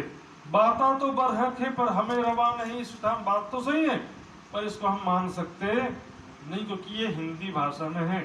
गनी बेग की हवेली में जाए पहुंचे और फिर वहां से चल करके गनी बेग की हवेली थी, उनके पास पहुंचते हैं। वहां संदेह वाचन लगे बिना एक मोहम्मद, वहां पर जाके बिना एक मोहम्मद की सनंद वाणी गायन करने लगे, है ना, बताया ना। और लाले कई लाले लाल कहावते हो गए सब जरत, और लाल कोई ना हुआ बिना एक मोहम्मद। अब ले लो, और ना हुआ कृष्ण कन्हैया लाल भी नहीं है उसके सामने कुछ। अर्थ इस तरह से नहीं होता, हर किलम की बारियां हक दिए आप। वहां पर हिंदुओं में सर्वश्रेष्ठ है ब्रज रासलीला, इसलिए कृष्ण का महत्व दर्शाया। इधर कते परंपरा में सभी पैगंबरों में सर्वश्रेष्ठ है मोहम्मद साहब, इसलिए इनको कह रहे हैं कई वली मुर्शिद, कई वली पैगंबर आदम, एक कहावे सब मुर्शिद, और मुर्शिद कोई ना हुआ बिना एक मोहम्मद। एक मोहम्मद के सिवा कोई मुर्शिद हुआ ही नहीं, कोई वास्तविक सच्चा गुरु हुआ ही नहीं कि जो पार का ज्ञान दे। तब क्यों कुफर बोलत हो हे एक मोहम्मद सल्लल्लाहु सलाम, और एक सैयद झगड़ा करने लगा, इतने सारे पैगंबर है तुम कहते बस एक ही मोहम्मद, उसके सिवा कोई हुआ ही नहीं, ऐसा कैसे हो सकता है। कुरान में तो लिखा है 1,20,000 पैगंबर, नाम पूछोगे तो 20-25 का ही नाम मालूम है। 1,20,000 का नाम ही लिखा ही नहीं तो कहां से मालूम चलेगा। 1,20,000 पैगंबर, 12,000 ब्रह्म सृष्टियों के लिखा गया। एक एक ब्रह्म सृष्टि में 10-10 पैगंबर की शक्ति होती। तब शेख बादल वापस आता है और प्राणनाथ जी को बताता है, हिंदी में कहता है कि कलाम हिंदी में लिखा है तो फिर इससे काम चलेगा नहीं। तो वहां पर प्राणनाथ जी सोचते हैं कि किसी मौलवी को जो उर्दू अरबी फारसी का जानकार हो, उसको हम किराए से पैसा देंगे उससे अपना जो हिंदी में ये बातें हैं इसको अरबी में कराएंगे, ट्रांसलेशन अरबी भाषा में करवाते हैं। तो इससे क्या है कि लोगों को समस्या दुख दूर हो जाए। हिंदी भी है, हिंदी भाषा में है, इसलिए हम एक्सेप्ट नहीं कर सकते, कोई बात नहीं, अरबी भाषा में लिख देते, अब तो एक्सेप्ट करो। लेकिन जिनको नहीं करना वो कहाँ करेगा। तब एक मुल्ला पारसी का हुक्म हुआ दयाराम जो दिल्ली के सुंदर साथ थे, उनसे कहा प्राणनाथ जी ने, एक मुल्ला कोई पारसी भाषा, फारसी भाषा, अरबी भाषा जानता हो, ऐसा कोई मुल्ला को लेकर के आओ पैसे में, और उनसे हम उसको ट्रांसलेशन करवाएंगे, हिंदुस्तानी भाषा को फारसी भाषा में, अरबी भाषा में अनुवाद करवाना है, बस और कोई बात नहीं। उनसे उनको पैसे पर लाना है। तो जो कोई भी पैसे पे कार्य करना चाहता है उसको हम पैसा देंगे। तब लड़के कायम को बुलाए ले आया दयाराम। अब एक नया नया नौजवान लड़का था जो कि अरबी उर्दू फारसी में PhD किया था, समझो आज की भाषा में। काम की बात तो ना भाई, सिर्फ मुसलमान बोलने से थोड़ी पेट भर जाता है, रोजगार तो सबको चाहिए, चाहे हिंदू हो मुसलमान हो। तो भाई वो आ गया कायम उल्लाह था, उसको राखा चाकर दे महीना वास्ते लिखने इनकम, उसको नौकरी पे रख लिया समझो एक प्रकार से पैसे पे। और उससे जो है शेख मीरान जी का लिखाया इत संवाद, शेख और मीरान जी का संवाद लिखाया। और शेख मीरान जी क्या है, बड़ा अटपटा लग जाता है। हिंदू परंपरा में ज्ञान को प्रस्तुत करने का एक तरीका है प्रश्नोत्तरी, गुरु शिष्य संवाद, एक टेक्निक है सामने वाले को समझाने का कि शिष्य ने प्रश्न किया तो गुरु ने ऐसा जवाब दिया उसका, शिष्य ने प्रश्न किया फिर गुरु ने जवाब दिया। रियलिटी में ऐसा कोई गुरु शिष्य नहीं होता है, दोनों वो लिखने वाला ही दोनों होता है, शिष्य भी लिखने वाला है, गुरु भी लिखने वाला है। तो शेख मीरान जी का एक किस्सा लिखवाया, ये कोई रियल में कोई कैरेक्टर नहीं थे। ये शेख कहते हैं धर्मगुरु को, और मीरान जी यानी कि प्रतिष्ठित व्यक्ति, मीर यानी कि एक व्यक्ति और मीरान जी यानी बहुत सारे प्रतिष्ठित लोग थे। उन्होंने ऐसा प्रश्न किया कि क़यामत की निशानियां जाहिर हुई कि नहीं हुई। तो शेख जी ने जवाब दिया हाँ हो चुकी हैं, तो हमको दिखाई क्यों नहीं देती हैं। तो शेख जी ने फिर कहा कि तुमको उसके बातोनी मायने पता नहीं है, इसलिए तुमको दिखाई देती नहीं है। तो फिर इसका बातोनी मायना क्या है, कद्र की रात क्या है, हजारों महीनों से बेहतर कही गई है। तो बोलेंगे 11वीं सदी का समय है जब रूहें फरिश्ते अर्श आजम से दुनिया में उतरे हैं। तो इस तरह से जो बातें हैं क़यामत की निशानियों के विषय में, इस तरह से पूरी बातें आ जाती है। वो किताब है पूरी शेख जी मीर जी का किस्सा। आपको हाँ, वो जो भी जिज्ञासु जन उनको प्राप्त हो सकता है। तो उसमें इस तरह से लिखवाया और उसको जिल्दे बांध के रुक्के किए तैयार, उसको भी बाइंडिंग करके कई प्रति तैयार कर लिए, बहुत सारी इसकी कॉपियां तैयार कर ली गई और ठोर ठोर पहुंचाए जो थे सुल्तान के यार, उसको जगह जगह पहुंचाया। जो भी सुल्तान के नज़दीकी लोग थे, दरबारी थे, उनके खास थे जिनसे मिलना जुलना डेली होता था, बातचीत होता था। शेख निज़ाम हैं, शेख इस्लाम हैं, रिजवी खान शेख, इस तरह से पुकार करी घर घर सब देखे मुर्दार, सबके घर घर जाकर के सब तक संदेशा पहुंचाया, लेकिन कोई इंटरेस्ट ही नहीं। माया की बातें करें, भाई साहब इतना पैसा मिलेगा हमारा काम कर दो, हाँ तुरंत तैयार। हिंदुओं में भी देखो बोलेंगे चमत्कारिक बाबा आए हैं तुम्हारी मनोकामना पूर्ण हो जाएगी, पूरी शहर आ जाएगा, कोरोना का भी टेंशन नहीं रहेगा। ब्रह्म ज्ञान सुनना, बोलेंगे कि हमारे पास टाइम नहीं है, कोरोना काल में भी टाइम नहीं रहता, सब काम धंधा बंद कर दिया, फिर भी ज्ञान सुनने के लिए टाइम नहीं लोगों के पास। ये ब्रह्म ज्ञान जो है यही अमर कथा है। शंकर जी ने जो बताया था पार्वती को कि मैं इसका ध्यान करता हूँ, ये ज्ञान ही अमर कथा है। वास्तव में ब्रह्म ज्ञान श्रवण करके ही अखंड मोक्ष प्राप्त कर सकते हैं। और जो शरीर और संसार के झमेलों में फंसे हुए हैं, वो बीमार बूढ़ा होकर के तड़प तड़प के मरना है उनका, और कोई अंतिम परिणाम होने वाला नहीं है। जन्म मृत्यु के चक्र में फंसे रहने वाले। नानक एक सुमरिए जन्म मरण दुख जाए, दूजा कहे सुमरिए फिर जन्मे मर जाए। जन्म मृत्यु के चक्र में फंसा रहना, इतना ज्ञान सुन करके भी एक परमात्मा से संबंध नहीं जोड़ना है, एक परमात्मा के चरणों में जब आना ही नहीं है तो क्या लाभ होगा बताओ। तो उसमें आज फिर कलयुग में भी इतना इजी भी नहीं है। हम देखेंगे नित्यानंद संप्रदाय की वाणी सब जगह गुंजायमान हो रही है, लेकिन दूसरे धर्म संप्रदायों की भी तो बातें चल रही है ना। तो ऐसे परिस्थिति में सत्य असत्य का निर्णय करना सामान्य मनुष्य के लिए बड़ा कठिन हो जाता है। इसलिए प्राणनाथ जी ने वाणी में कहा, मन चित विवस्त एणे बजारे कूड़ कपट छल छे भेद अपार मन चित विवस्त ही मले छे पणा खरा जोइए खरीदता। मन चाहिए वस्तु मिलेगी, सत्य ज्ञान मिलेगा, लेकिन परख करने वाला भी तो चाहिए। चमत्कार देख के नमस्कार करने वाला सत्य की कहां से परख करेगा? हाँ, वेशभूषा दाढ़ी माला और मेरे इतने 1000 शिष्य बोले इसके पास इतनी भीड़ है, भीड़ के पास भीड़ बढ़ाने चले जाओगे तो क्या मिलेगा? पहले ही भीड़, वहां और जाके भीड़ बढ़ा दो। सत्य के मार्ग में एक फायदा होता है कि वहां पर भीड़ नहीं होती। जोहरी की दुकान में दिन में 2 लोग आ गए, बहुत हो गया, पूरा कमा लेगा। और सब्जी की दुकान में, सस्ते मेला में, हाट में डुप्लीकेट माल सारा बिकते रहता, भीड़ की भीड़ रहती है। सस्ता है ये भी ले लो, वो भी सस्ता है, वो भी ले लो, ये भी ले लो, पूरा पैसा लुटवा के आ जाओ। घर में आके देखेंगे ये भी खराब है, ये भी खराब है। 2 दिन चला, 4 दिन चला, एक साधे सब सधे। अब यहाँ पर क्या होता है, जब इस तरह से प्रयास करते हुए शेख निजाम के घर में भी गए, लेकिन किसी ने कोई भी सकारात्मक प्रतिक्रिया नहीं दिया। एक सौदागर सूरत का रहे चांदनी चौक में, वहां पर सूरत का एक सौदागर था, मुस्लिम भाई थे जो चांदनी चौक में रहते थे। 3 पाया दीदार राज का मिलाप था, 3 से प्राणनाथ जी के दर्शनों के लिए आया और प्राणनाथ जी की चर्चा सुना। तो चर्चा में दज्जाल की बात चल रही थी कि सबके अंदर अज्ञानता रूपी दज्जाल है और उसको ईसा रूप अल्लाह ब्रह्म ज्ञान के द्वारा मारेंगे, ज्ञान रूपी तलवार से कत्ल करेंगे। 70,000 काफिरों को मारेंगे लिखा है। काफिर कौन है? कल आया था ना पतंजलि योग दर्शन, 70,000 नाड़ियां,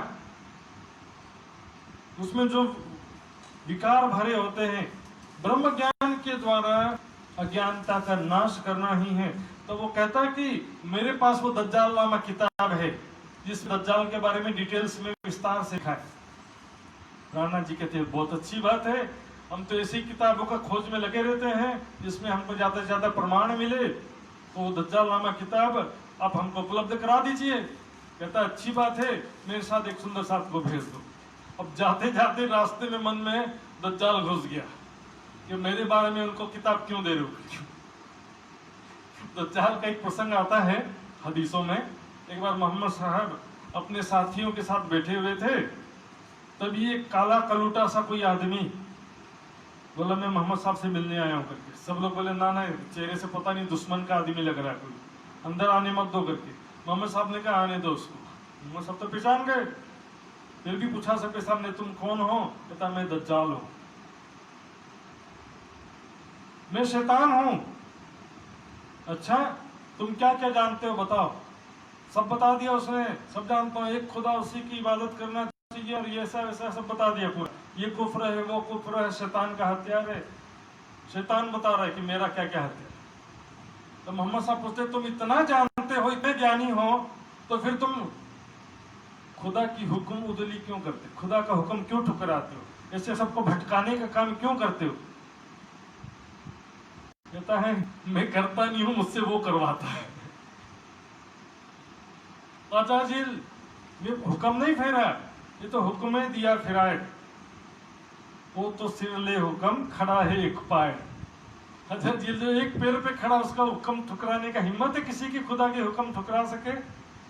सेम टू सेम कलयुग का प्रसंग आता है ना, राजा परीक्षित और जंगल में कलयुग को देखता है, गाय और बैल को जो मार रहा था, तो 5 जगह उसको रहने के लिए दिया, मदिरा, जुआ, हिंसा, पर स्त्री और सोना, अनीति से कमाया हुआ धन और पर स्त्री, ये 5 जगह रहने के दिया। इस तरह से दज्जाल नामा किताब था कहा, लेकिन आते आते इरादा बदल गया, तब मैं अभी नहीं मिल रही, बाद में आना। 2 दिन बाद मैं आना, मैं खोज लूंगा, मेरे को टाइम नहीं मिला, तुम ऐसा करो मैं खुद ही बताऊंगा। 1 महीना गुजर गया। तब पीछे पढ़ते पढ़ते क्या कहता है, वो किताब तो नहीं मिल रही, लेकिन एक दूसरी किताब है मेरे पास जिसका नाम है तफसीर हुसैनी, जो मौलाना कमालुद्दीन हुसैन के द्वारा लिखी हुई है। जैसे हिंदुओं में भागवत की सुबोधनी टीका वल्लभाचार्य के द्वारा की हुई, सुबोधनी टीका में जो ब्रजराज का रहस्य खोला, उसी तरह से कुरान में तफसीर हुसैनी को माना जाता है। तो किताब है मेरे पास में, उसमें कुरान की व्याख्या है, बहुत अच्छी व्याख्या है और उसमें बहुत अच्छा स्पष्टीकरण किया हुआ, वो आपको अवश्य पसंद आएगी। तो लालदास जी प्राणनाथ जी को बताते हैं, वो ऐसा बोल रहा है, तफसीर हुसैनी किताब बोलता था, जालनामा नहीं दे रहा है। प्राणनाथ जी कहते कोई बात नहीं, तफसीर हुसैनी ही लिया उसके पास से। उसके लिए भी चक्कर लगाते रहे, लेकिन फिर भी दिया है नहीं। तो वहां पर दयाराम भाई थे दिल्ली के सुंदर साहब, कहते हैं प्राणनाथ जी उसका चक्कर छोड़ो, आप मुझे आदेश दो, मैं तफसीर हुसैनी किताब दिल्ली के उर्दू बाजार से मैं लेकर के आऊंगा, मुझे मालूम है वो कैसे लाना है। कहते ठीक है जाओ, दयाराम तुम्हारे लिए ही ये शोभा लिखी है उस किताब को लाने की। तब वो दयाराम जाते हैं और क्या कहते हैं उनसे, उर्दू बाजार वाले दुकान वाले से क्या कहते हैं, मैं हिंदू हूं तो देंगे नहीं, क्या कहते हैं मेरे एक मुस्लिम सौदागर कारोबारी है सूरत में जिनसे मेरा व्यापार चलता है, और उन्होंने मुझसे ये तफसीर हुसैनी किताब खरीद के भिजवाने के लिए निवेदन किया है। मुस्लिम भाई है सूरत में, तो क्योंकि वो आ नहीं सकते इसलिए मुझे जिम्मेदारी सौंपा है, आपको इतराज ना हो तो वो किताब दे दो। तो सच बोल रहे हो ना, तुमको अपने लिए तो नहीं चाहिए, मुझे क्या करना कुरान से। तफसीर हुसैनी से तो हमारे अच्छा संबंध है, इसलिए उन्होंने मुझसे निवेदन किया है। तब ठीक है चलो रख लो करके, 38 रुपए कीमत है उस जमाने का, 38 रुपए। उसके आगे 3 जीरो लगाएंगे तो भी बराबर नहीं हो, 38,000 और उस समय का 38 रुपए। फिर भी उस समय क्योंकि नई तकनीक नहीं था तो काफी चीजें महंगी भी हुआ करती थी, हाँ हस्तलिखित हुआ करती थी, तो इसलिए महंगी भी होती थी। तो 40 रुपए दिया दयाराम ने, 2 रुपए वापस किया और खुशी खुशी प्राणनाथ जी के चरणों में ले आते हैं। प्राणनाथ जी कहते हैं वाह दयाराम तूने बहुत अच्छा काम किया है। तब उस समय सामने कायमुल्ला जिनको रखा था ना चाकरी में, तफसीर हुसैनी आज भी हिंदी भाषा में नहीं है, आज भी केवल उर्दू भाषा में। तो उस समय में कहाँ से रही होगी हिंदी भाषा में, उस समय में अरबी भाषा में थी, अरबी या फारसी भाषा में थी। तो कायमुल्ला जो है उसको देते हैं कि इसे पढ़ करके सुनाओ। प्रथम इन्ना इंजुलना सूरत इन पढ़ी, सबसे पहले सूरह कद्र पढ़ा जिसकी पहली आयत है इन्ना इंजुलना लैलतुल फी कद्री। उसमें क्या लिखा है, तुम क्या जानो वह कद्र की रात क्या है, वो हजारों महीनों से बेहतर है, उसमें रूहें फरिश्ते अपने रब के हुक्म से उतरते हैं एक नेक कार्य को, और सलामत उन पर सलामती है प्रातः काल सुबह होने तक। तो ये हम लोग क्या करेंगे भाई, फरिश्ते ने असंख्यों फरिश्ते हैं, उसका कोई दुनिया में जो देवी देवता होते हैं उस तरह से। और दूसरा जो है ना जल्दी चाहे घंटी बज रहा है तो सूरह कद्र में जो बात लिखा है, फरिश्ते का अर्थ तो देवी देवता जैसा लगा देते हैं और रूहें का अर्थ रूह कर देते हैं, क्योंकि कुरान में जिब्रील ऐसा शख्सियत है, वाणी में तो धनी का जोश कहा, लेकिन कुरान में उसे फरिश्ता भी कहा गया है और खुदा की रूह भी कहा। सूरह मरियम 19वां सूरह, उसमें क्या लिखा है कि हमने, खुदा कहता है कि जब लोगों ने पर्दा किया तब हमने अपनी रूह को मरियम के समक्ष भेजा, और वो एक आम आदमी जैसी शक्ल इख्तियार करके मरियम के सामने जा करके कहता है कि तुम्हें पुत्र की खुशखबरी है, आदि आदि जो मरियम की ईसा की खुशखबरी की बातें कहता है। सूरह मरियम में वो बात आता है, क्या कहा, हमने अपनी रूह को भेजा। इसके लिए कहा यह जिब्रील पवित्र आत्मा। इसी को सूरह 16 नंबर के सूरह में क्या कहा है, रूहल कुद्दस, यानी पवित्र आत्मा, पवित्र रूह। और वाणी में भी कहा रूहल अमीन कहियो जाको नाम, रूहल अमीन यानी पवित्र रूह करके भी जिब्रील। तो इसलिए क्या करते हैं उन लोग, जो रूहें फरिश्ते अपने रब के हुक्म से उतरते हैं, इस आयत में रूह का जिब्रील कर देते हैं, जिब्रील और फरिश्ते अपने रब के हुक्म से उतरते हैं। लेकिन प्राणनाथ जी ने स्पष्ट किया वो तो रूहें और फरिश्ते बहुवचन है, एक वचन नहीं है। और ये फरिश्ते से देवी देवता से तात्पर्य नहीं है, ईश्वरीय सृष्टि और ब्रह्म सृष्टि, परमधाम से आत्माएं अवतरित होती हैं।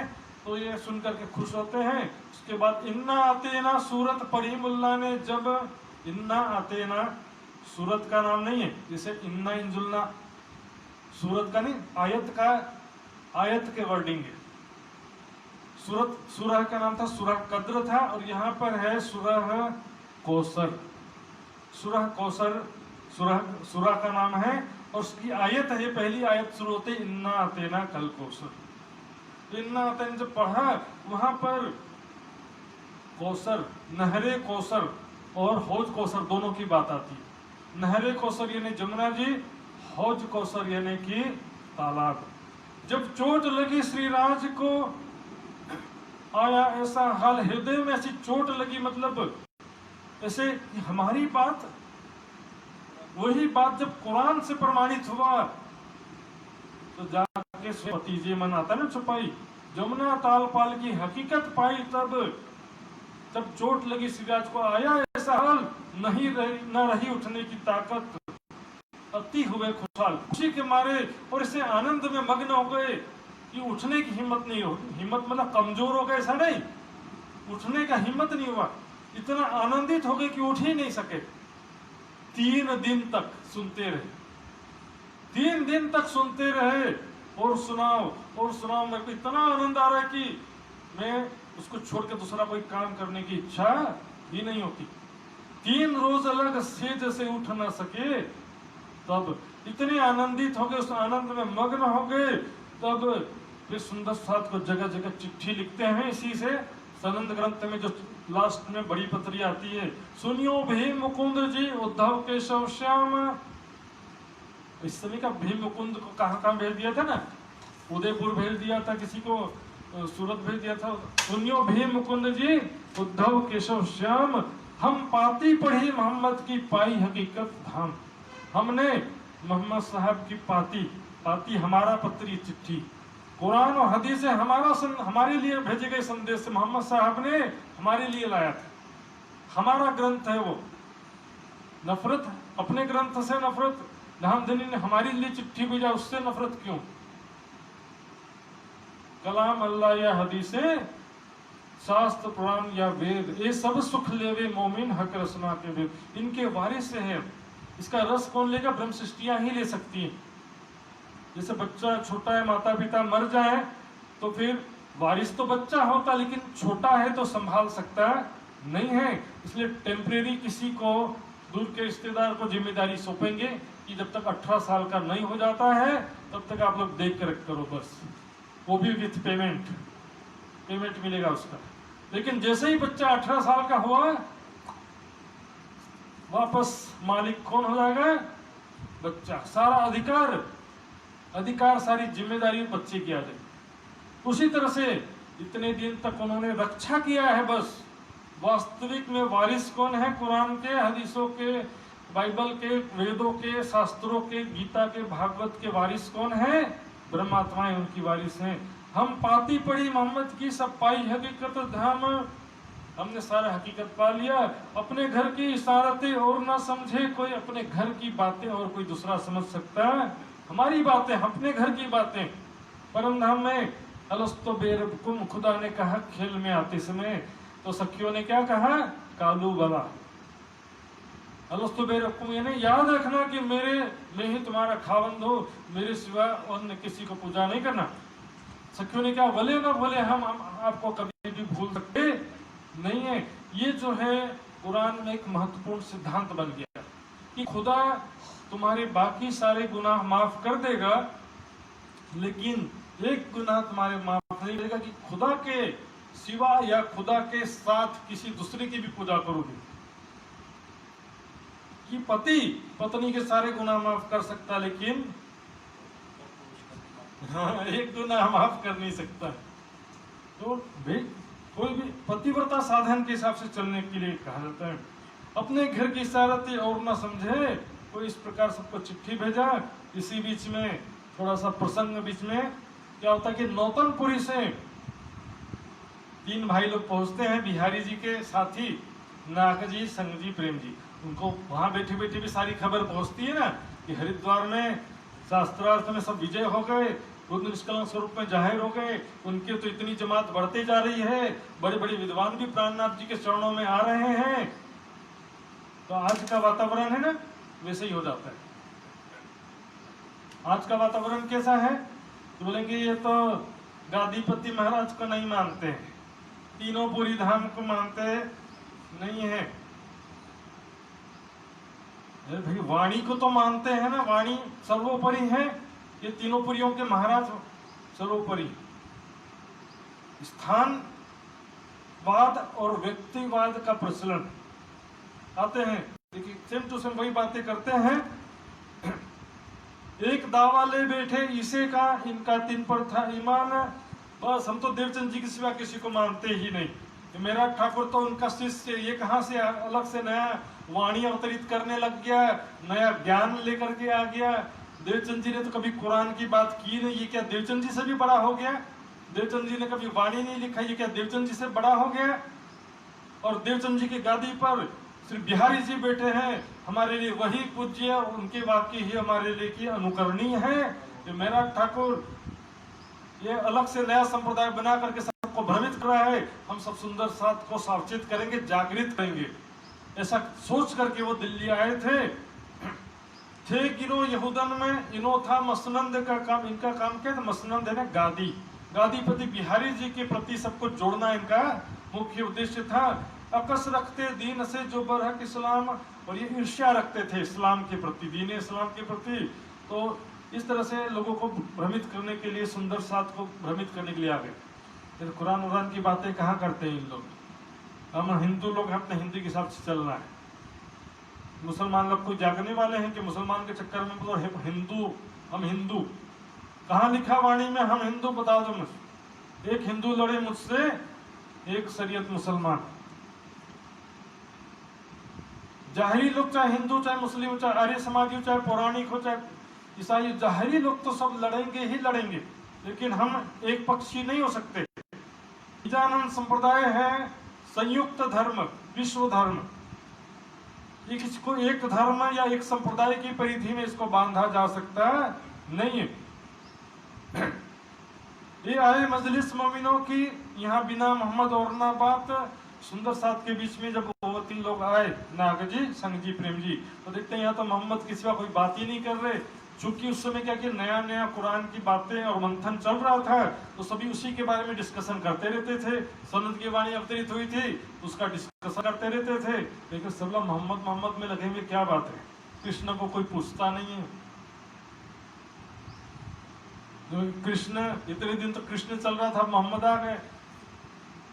कृष्ण के अंदर जो शक्ति थी वही तो मोहम्मद के अंदर थी ना। लेकिन परम धाम में न कृष्ण है न मोहम्मद है। कृष्ण के अंदर जो राज्य का आवेश था वो परम धाम में, मोहम्मद साहब के अंदर भी वही था, ब्रजराज खेल के आए अरब, वो परम धाम में। न देवचंद जी का तन परम धाम में है, न मेहराज ठाकुर का तन परम धाम। वजूद आवे जो ख्वाब में, सो सब ख्वाब के जान। ख्वाब देखिए जो पार से तुम ताकी करो पहचान। जब रूबरू भय राज सो, तब बातें करी मैंने जोश। जब प्राणनाथ जी से मिलने आए तो बिल्कुल सम्मान और मर्यादा का ध्यान न रखते हुए जोश ने, यानी कि अहंकार में बातें करने लगे। यहाँ धनी के जोश की बात नहीं, माया का जोश, अहंकार में बातें करने लगे। तुम तो मेरा ठाकुर देवचंद जी के शिष्य थे, देवचंद जी से भी आगे बढ़ गए तुम। देवचंद जी ने जितना कहा उतना बड़ा, बिहारी जी उनके गादीपति को छोड़कर तुम खुद ही प्राणनाथ कहलाते हो। इस तरह से मतलब अशिष्टाचार से बातें करते, गैर शिष्टाचार से बातें करते हैं। आप आड़े कछु ना देखिए, अपने सामने प्राणनाथ जी को भी कुछ नहीं समझ रहे थे। इस तरह से बदतमीजी से कह सकते हैं कि बातें कर रहे थे। जब चर्चा करी हजूर ने तो इसलिए देवचंद्र जी की पहचान, जब प्राणनाथ जी ने देवचंद जी का पहचान कराया कि वास्तव में देवचंद जी कौन थे, उनके अंदर कौन था श्यामा जी की आत्म, और उन्होंने क्या कहा था। उन्होंने कहा था कि आगे चल के कुरान का ज्ञान भी तुमसे जाहिर होगा और जागनी कार्य भी तुमसे होगा। ये किरंतन का 94 प्रकरण में इससे रिलेटेड विषय। सो रूह अल्लाह कहे, रूह अल्लाह पेरसी जामे दोए दूसरे ऊपर मुद्दार, या ही इमाम मेहदी या की बुजुर्ग की बेशुमार। और क्या कहा, धाम दरवाजे इंद्रावती ठाड़ी करे रुदन। देवचंद जी ने कहा था कि इंद्रावती का हृदय ही मेरा धाम है, जहां पर मैं ये शरीर छोड़ के उनके शरीर में जाऊंगा। इसे कई प्रमाण दिया और बाद में क्या कहा, दर्दी जाने दिल की जाहिरी जाने भेष, अंतर मुश्किल पहुंचना रंग लाग गया उपला। जाहिरी लोग ऊपरी वेशभूषा, भीड़, दिखावा इसमें जाते हैं, ऊंचे दुकान फीके पकवान के पीछे लगे रहते, और जो दर्दी जाने दिल की, जिस दिल में तड़प है वही दूसरे का तड़प समझ सकता है, वही दिल की बातें को समझ सकता है। तोड़त स्वरूप सिंहासन अपनी दुड़ाई अकल, जिसके हृदय में धामधनी विराजमान है, उन सुंदर साथ के हृदय को, वहां पर महामती जी की बातें कह रहे कि महामती जी के हृदय में साक्षात राज्य विराजमान है। तोड़त स्वरूप सिंहासन अपनी दुड़ाई अकल, इन बातों मारे जात हैं, देखो इनकी असल। खाली पड़े मकान, बिना दर्द दौड़ावे दानाई, सो पड़े खाली मकान। दर्द के बिना चतुराई दौड़ाओगे तो वाणी की एक चुपाई भी समझ में आने वाली नहीं है। बिना दर्द दौड़ावे दानाई, बुद्धि दौड़ाते हैं, सो पड़े खाली मकान। और कहा, मूल ना लेवे मायना लेत उपली देखा देख। मूल स्वरूप को छोड़ के पूजे उनका भेख, तनों को पकड़े हुए मूल स्वरूप को छोड़कर देवचंद ब्रजराज तन के पीछे पड़े। और अभी भी जो तन है आज भी सब तनों के पीछे पड़े हुए। इतने बड़े महाराज, इतने बड़े गादीपति, इतनी प्रसिद्धि, इतना मान सम्मान प्रतिष्ठा, दिखावा के पीछे सब। अरे भाई कोई धनवान है मान लो, चलो तो धनवान का मैं बोलो बहुत धनवान है, वो बहुत धनवान है, मुकेश अंबानी अरबपति है, तो मैं क्या धनवान का धनवान बोलने से मैं धनवान हो जाऊंगा? यदि कोई मान लो बहुत बड़ा योगी है, संत है, महाराज भी है, तो तुम करोगे तब तो तुमको मिलेगा कि बस गुण गाने से मिलेगा।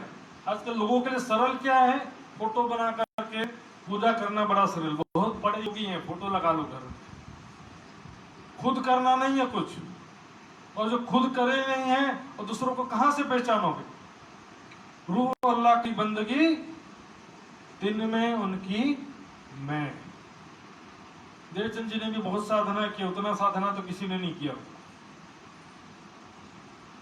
लेकिन साधना का उद्देश्य यदि राज्य के अलावा मेरा संसार में प्रतिष्ठा हो, मेरे से सारा जागनी हो। देवचंद जी ने क्या, मेरे से जागनी हो, मैंने इतना कष्ट उठाया, मैंने इतना साधना किया है। रूह अल्लाह की बंदगी दिन में उनकी मैं, इन मैं मांग गया हक पे तो गुनाह कया तीन से, इस कारण गुनाह कह दिया, भले कितना भी साधना की। मेरा ठाकुर क्या कहते हैं, मेरे न कछु करनी न कछु बंदगी, मैंने न बंदगी किया न कुछ है। तो उसमें राज्य की मेहर की बात है। हक इलम की बारीकियां के दिए, अब तो न सीखे न सिखाए न सोबते, हक मेहर से पायत। तालीम परंपरा एक अलग है, जिज्ञासा परंपरा एक अलग है। इसके हृदय में जिज्ञासा है कि मैं इसके बारे में क्या है, जिज्ञासा अपने आत्म कल्याण की, जिज्ञासा की वाणी किस लिए पढ़ना है, मुझे ज्ञान हो, मुझे आत्मा का सुख मिले, मेरे तमाम दुख दूर हो जाए, धन धनी का सुख मिले, इसलिए वाणी पढ़ते हैं ना। जिज्ञासा भी इसलिए होता है। लेकिन तालीम स्कूल में भर्ती कर दे तो सारे बच्चे डॉक्टर बन जाते हैं, तो भी जो जिज्ञासा है वही तो आगे बढ़ेगा। तो ये तालीम प्रथा से विद्वान बन जाते हैं, ऐसा मानना भी गलत है। अब इस प्रकार जब देवचंद जी की चर्चा सुनते हैं, सॉरी महराज ठाकुर जी से प्राणनाथ जी की चर्चा सुनते हैं, खुदा एक मोहम्मद बरहक हमको रही ना शक, खुदा एक मोहम्मद बरहक, कुरान की भी सारी बातें बता दिया कि जो बात हिंदू ग्रंथों में लिखा वही कुरान में लिखा। एक खुदा कहा, यहाँ एक परमात्मा कहा है। सारे ब्रजराज के प्रमाण भी उसमें है, परमधाम की जमुना जी हौज कोसर का प्रमाण है, सारा कुछ बताया। कहे सुकन जब राज ने बड़ा देखिया, जो प्राणनाथ जी की चर्चा सुनते हैं, देखते हैं इनके अंदर साक्षात जोश से चर्चा कर रहे हैं। तेहज वाणी ने तेहज चर्चा से, जैसे देवचंद जी चर्चा करते थे जोश में, वैसे ही बिल्कुल चर्चा कर रहे हैं। तब अपनी जुबान से बातें कही, मन अपने मुख से स्वयं कहते हैं, हम श्री देवचंद जी को ही तो देखें, भाई हमको पहचान। हम ये विराट ठाकुर के तन में हम देख रहे हैं कि वही देवचंद जी विराजमान है ना। श्री देवचंद जी के अंदर जो शक्ति थी वही शक्ति अब मेहराज ठाकुर के तन में विराजमान है। अब पहचान आता कि प्राणनाथ मेहराज ठाकुर नहीं, उनके अंदर, मेहराज ठाकुर के अंदर प्राणनाथ, अंदर आई खोले प्राणनाथ। तो इस प्रकार देखे का मतलब पहचाना, जाना। मेहराज ठाकुर के तन में लोग क्या फोटो बना दिए, मेहराज ठाकुर का फोटो में हार्ट में देवचंद जी का फोटो बना दिए, और देवचंद जी के फोटो के हार्ट में कृष्ण का फोटो बना दिए। फिर देवचंद जी के हार्ट में किसका फोटो बनाओगे? हाँ, मेहराज ठाकुर के दिल में अंदर देवचंद्री थे, देवचंद जी के अंदर कृष्ण थे, तो कृष्ण के अंदर कौन था? तन के अंदर नहीं जाता है। परम धाम से अक्षर की आत्म धनी का जोश आया ब्रज में, वही अक्षर का आवेश देवचंद जी तन में आया। सॉरी, राज्य का आवेश और अक्षर की आत्म, अक्षर की आत्म तो बाद में आती है। धनी राज्य का आवेश जो ब्रज में था, वही आवेश देवचंद जी के तन में आया, तो उनको क्या कहा गया? धनी और प्राणनाथ भी कहा गया। धनी देवचंद्र भी कहा गया, प्राणनाथ भी कहा गया। और वही आवेश अब मेहराज ठाकुर के तन में आ गया, तब इनको प्राणनाथ कहा गया। लेकिन अभी से जाहिर होते हैं, इसलिए मेहराज ठाकुर का नाम प्राणनाथ हो प्रचलित हो गया। लेकिन प्राणनाथ मूल स्वरूप को कहा गया है, कहे सुंदरबाई खेल से अक्षरातीत से, कहे सुंदरबाई अक्षरातीत से खेल में आया साथ, दो सुपन ये तीसरा दिखाया प्राणनाथ। दो सुपन और तीसरा ये जागनी का ब्रह्मांड इसने दिखाया प्राणनाथ। दो सुपन ने ब्रज रास और ये जागनी का ब्रह्मांड स्वयं मूल स्वरूप राज जी ने दिखाया। उसी कृष्ण के तन में है, तो कृष्ण को भी प्राणनाथ कहा गया। मांगा किया राधाबाई का, पर ब्याहे रही प्राणनाथ, मूल संबंधी एके अंगे विलसत वल्लभ साथ। रासलीला में गए तो भी प्राणनाथ कहा गया। वाला वालम जी मारा जीरे प्रीतम हमारा, तमे राम तरंगे रमाड़िया पर सांभड़ो मारी बात, हम ऊपर एवड़ी तुम्हें का की थी प्राणनाथ, हमारे ऊपर ऐसा क्यों किया? तो यहाँ पर प्राणनाथ शब्द रास के स्वरूप के लिए भी कहा गया, देवचंद जी के लिए भी कहा गया। तब श्री मुख वचन कहे प्राणनाथ, ढूंढ काटना अपनों साथ। देवचंद जी गंगा जी भाई को कह रहे। और भी छुपैया था, ब्रज तनी लीला कही वली वस के रास, धाम तना सुख दिए निध प्राणनाथ। यहाँ पर भी देवचंद जी के लिए कहा गया। लेकिन तीनों तनों से जाहिर नहीं हुए, ब्रज रास और देवचंद जी से जाहिर नहीं हुए, प्राण मेहराज ठाकुर के तन से जाहिर हुए, तो उनको प्राणनाथ कहा गया। और प्राणनाथ वास्तव में मूल स्वरूप के लिए कहा जाता है।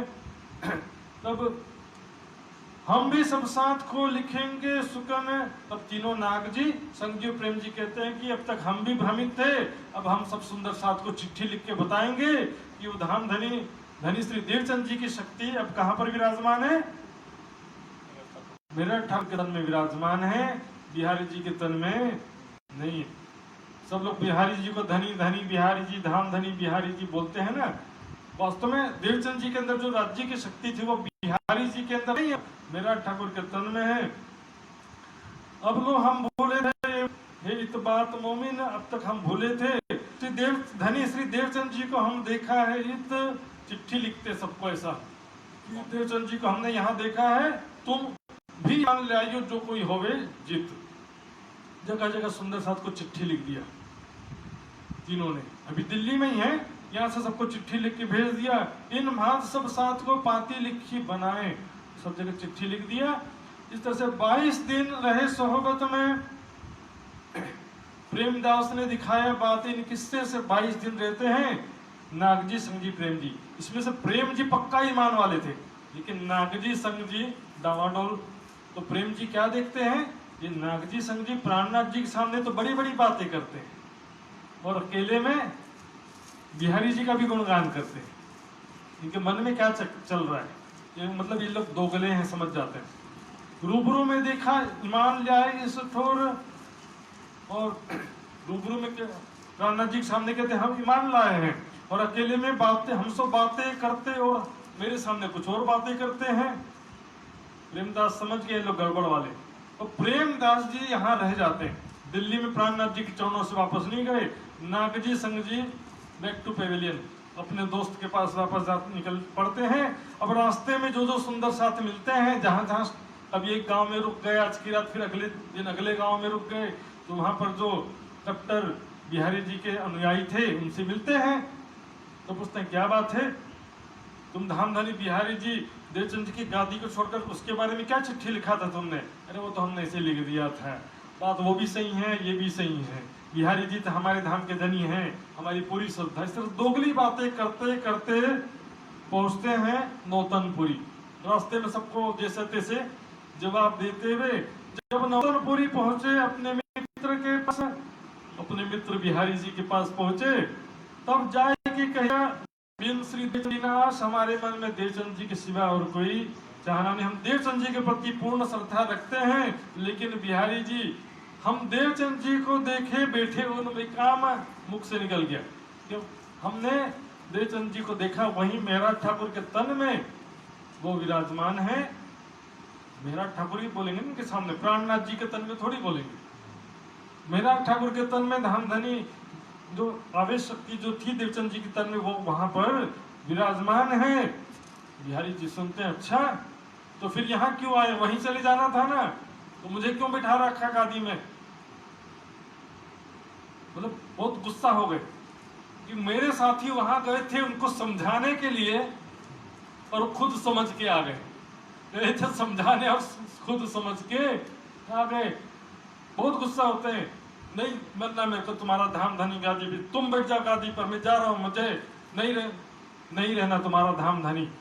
ये इतनी बात सुन के उठ भागा मेहतर और गादी से उठ करके जंगल की तरफ भागने लगे। रहो ना पास तुम्हारे, मैं तुम्हारे पास रहूंगा नहीं। ये सब मिल पीछे दौड़े, फिराए क्यों ना फिरे, बिहारी जी रुकिए, हमसे गलती हो गई, क्षमा गई, आप हमारे धाम के धनी, रुकिए रुकिए बोलते पीछे होते जा रहे हैं।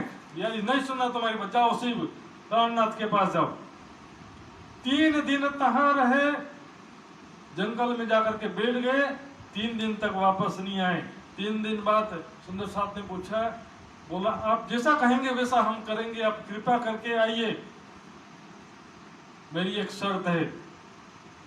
बिहारी जी ने अपनी शर्त रखी कि जिन जिन सुंदर साथ को तुमने पहले चिट्ठी लिखा था उनको दोबारा फिर से चिट्ठी लिखो, और चिट्ठी में क्या लिखो, फिर ठोर ठोर पाती लिखी अपने फिरे की हम बदल गए, उसका फिर से चिट्ठी लिखवाया। मत कोई लियाइयो ईमान तरफ श्री जी साहेब जी, कोई भी श्री जी साहेब जी पे विश्वास मत लाओ। आज भी चिट्ठी लिखते रहते हैं, श्री जी साहब जी झूठा है, श्री जी साहब जी गलत है, उस पर कोई भी विश्वास मत लाना। विश्वास लाना नहीं लाना सबका व्यक्तिगत अधिकार है, लेकिन किसी दूसरे की बातें या बहकावा में आकर ऐसा डिसीजन नहीं ले, नहीं तो परिणाम तो हमको खुद का डिसीजन खुद ही भुगतना पड़ेगा। जो भी सुंदर साथ है, समझदार हैं, वाणी के मर्मज्ञ हैं, जानकार हैं, वाणी मंथन करने वाले, तो उनको चाहिए कि वाणी के दृष्टि से विचार करें। तन कभी भी प्राणनाथ होता नहीं, तन कभी भी राज्य नहीं होता, लेकिन अभी वर्तमान में मेहराज ठाकुर के तन में धामधनी का आवेश विराजमान है, इसलिए हमको उनका सानिध्य में आना पड़ेगा, उनका अनुसरण करना पड़ेगा। प्राणनाथ जी की वाणी, और छठे दिन में क्या कहा, 7 चरणों सो तो आए सही, पर पिछले कारण ये वाणी कही। बाद में आने वाले हम सुंदर साथ के लिए वाणी कहा। प्राणनाथ जी ने समाधिष्ठ होते समय अपनी गादी पर क्या कहा, मेरे स्थान पे वाणी को पधरा दो। ये तो चाहते थे छत्रसाल लालदास किसी को नहीं बिठा सकते थे गादी पे, लेकिन कहा नहीं। सिखों में भी ऐसा ही होता है। सिखों में 10 गुरु, पहले गुरु गुरु नानक, 10वें गुरु गुरु गोविंद सिंह, गुरु गोविंद सिंह ने क्या कहा, मेरे बाद 11वां कोई भी शरीरधारी व्यक्ति गुरु नहीं होगा। ये गुरु ग्रंथ साहिब ही तुम्हारा गुरु है। उसका नाम इसलिए गुरु ग्रंथ साहिब रख दिया। शरीरधारी व्यक्ति कोई गुरु होगा, बिल्कुल वैसे ही ब्रह्मवाणी को पधराया, सब सुंदर सात राज्य की शक्ति से हिस्सा देव आवेश का संयन को सब पर जगह जगह जागनी कार्य किया, लेकिन प्राणनाथ कोई भी न कहलाया न कहला सकता। इस प्रकार महामत के सुनो साथ जी, जो तुम में बीतक, इस प्रकार जो आपके बीच में घटनाएं हुई चौथे और पांचवें दिन की लीला में, लिखी लोमोफुज में तुम्हारे ताले हक। लोमोफुज मैंने बताया था, लोहे महफूज, सुरक्षित लोह पट्टिका जिसमें होता है पत्थर की लकीर। राज्य का हृदय ही लोह महफूज है। अपने दिल में जो ले लिया है राज्य ने, जो हुक्म कर दिया वो होना ही होना है। ब्रजराज जागनी किस प्रकार परम धाम में अंत में जागृत होंगे, क्या क्या लीला होगी जागनी में, क्या क्या समस्याएं आएंगी, क्या क्या अच्छी बातें होंगी, सब पहले से लिख दिया। पहले भूलेंगी, फिर मैं जगाऊंगा, फिर शक्ति प्रदान करूंगा, सारी बातें। और हैप्पी एंडिंग। लोग आज कई लोग डरते हैं, पता नहीं महाराज जी खेल कैसे होगा, सब लोग मर जाएंगे, युद्धों से मरेंगे कि बीमारी से मरेंगे। विश्वास रखना, हैप्पी एंडिंग होगा। पिक्चर हम देखते हैं तो हमेशा विश्वास रहता कि पिक्चर में हैप्पी एंडिंग होगा। क्रिकेट मैच में निश्चित नहीं रहता कि इंडिया जीतेगा, लेकिन पिक्चर में हीरो हमेशा जीतता है। तो संसार में हीरो है ब्रह्म सृष्टियां, तो इसका जो भी अंत होगा वो भी बता दिया। हैप्पी एंडिंग कैसे होगा, दुनिया सारी दौड़ सी करने को दीदार, जात एक खसम की और ना कोई जात, एक खसम एक दुनिया और उड़ गई दूजी बात। सारी दुनिया एक हो जाएगी और सब मिलकर एक परमात्मा की बंदगी करेंगे, खाए पिए सब मिलके बंदगी एक खसम, सबको जागृत बुद्धि मिल जाएगी। और 7वें दिन की लीला जरूर है, लेकिन छठे दिन की कंटिन्यूटी में होती है लीला, ब्रेक नहीं होता उसमें कुछ भी। जैसे ब्रज और रासलीला कंटिन्यूटी में हुई थी ना, बांसुरी बजी भाग करके गए, उसमें बीच में कोई ब्रेक नहीं होने लगता है। यहाँ पर भी कंटिन्यूटी में होगी। सारी दुनिया को अखंड मोक्ष प्राप्त हो जाएगा, उसका ताली बजेगा, परम धाम में हंसते हुए सारे आत्माएं उठेंगी और वहां पर हंसते हंसते उठेंगी। आज जी आपने बड़ा मजेदार खेल दिखाया, हम भूल गए थे, ऐसा करके भी हंसेंगे। फिर आपने हमको जगा दिया और हैप्पी एंडिंग किया। हमको सबके खुदा हमको किए, सबका खुदा हमको बना दिया, हमारे द्वारा सारे जगत को ज्ञान दिलवाया, हमारे द्वारा सारे जगत को मुक्ति दिलवाया। मुक्त देशी ब्रह्मांड को आए ब्रह्म आत्म सत्य। इस प्रकार ये बातें पहले से ही राज जी ने दिल में ले रखा, जैसे कोई डायरेक्टर पूरी पिक्चर की स्टोरी पहले से दिल में ले लेता, उस तरह से अब चौपाई दोहराएंगे। आगे किस प्रकार फिर से औरंगजेब की जो जागने का प्रयास चल रहा था, ये बीच में नागजी संग जी का प्रसंग आ गया, प्रेम जी का। अब वापस औरंगजेब के जागने का प्रयास, एक लंबा संघर्ष था, वो कैसे चला वो हम कल सुनेंगे। बोलो श्री प्राणनाथ प्यारे की। चौपाई दोहराएंगे सुंदर साथ जी। श्री महामत कहे सुनो साथ जी, जो तुम में बीतक लिखी लोमो फूस में, तुम्हारे ताले हक, तुम्हारे ताले हक। बोलो श्री प्राणनाथ प्यारे की जय। सदगुरु महाराज की धाम के धनी की जय। सर्व सुंदर साथ की प्रणाम जी बोलेंगे। पिया जी तुम होते सी की जियो, मैं अर्ज करूं मेरे पीर जी, हम जैसी तुम जिन करो, मेरा तलफ तलफ जाए जीव जी। जीवना तो जीवे नहीं क्यों, मीठे दिल की प्यास जी, तुम बिना मैं किन से कहूँ पिया, तुम मेरी आस जी। आस वीरानी तो करो पिया, जो कोई दूसरा होएगी, सविध पिया जी समरथ दिन रैन जत रोई रोई जी। जन्म अंधी जो मैं होती सो क्यों देखूनी के कर जी। जब तुम आप देखाओगे तब देखूंगी नैन नजर जी। ये पुकार पिया जी मेरी सुन के अब हिर करो तुम जी जी। पल पल खबर जो लीजियो में अर्ज करूं दुल्हन जी। एती अर्ज में तो करूं पिया जो बीच पड़ी अंतराय जी। तो अंतरयाड़ी टाल के दुल्हा लीजे कंठ लगाए जी। कंठ लगाए के कंठ सो पिया कीजे हास विलास जी। वारण जाए श्री इंद्रावती पिया रखो चरणों के पास जी। तुम दुल्हा में दुल्हनी पिया और न जानो बात जी। इश्क सौ सेवा करो पिया सब रंगों साक्षात जी। पिया तुम हो कैसी कीजियो में अर्ज करो मेरे पिया जी।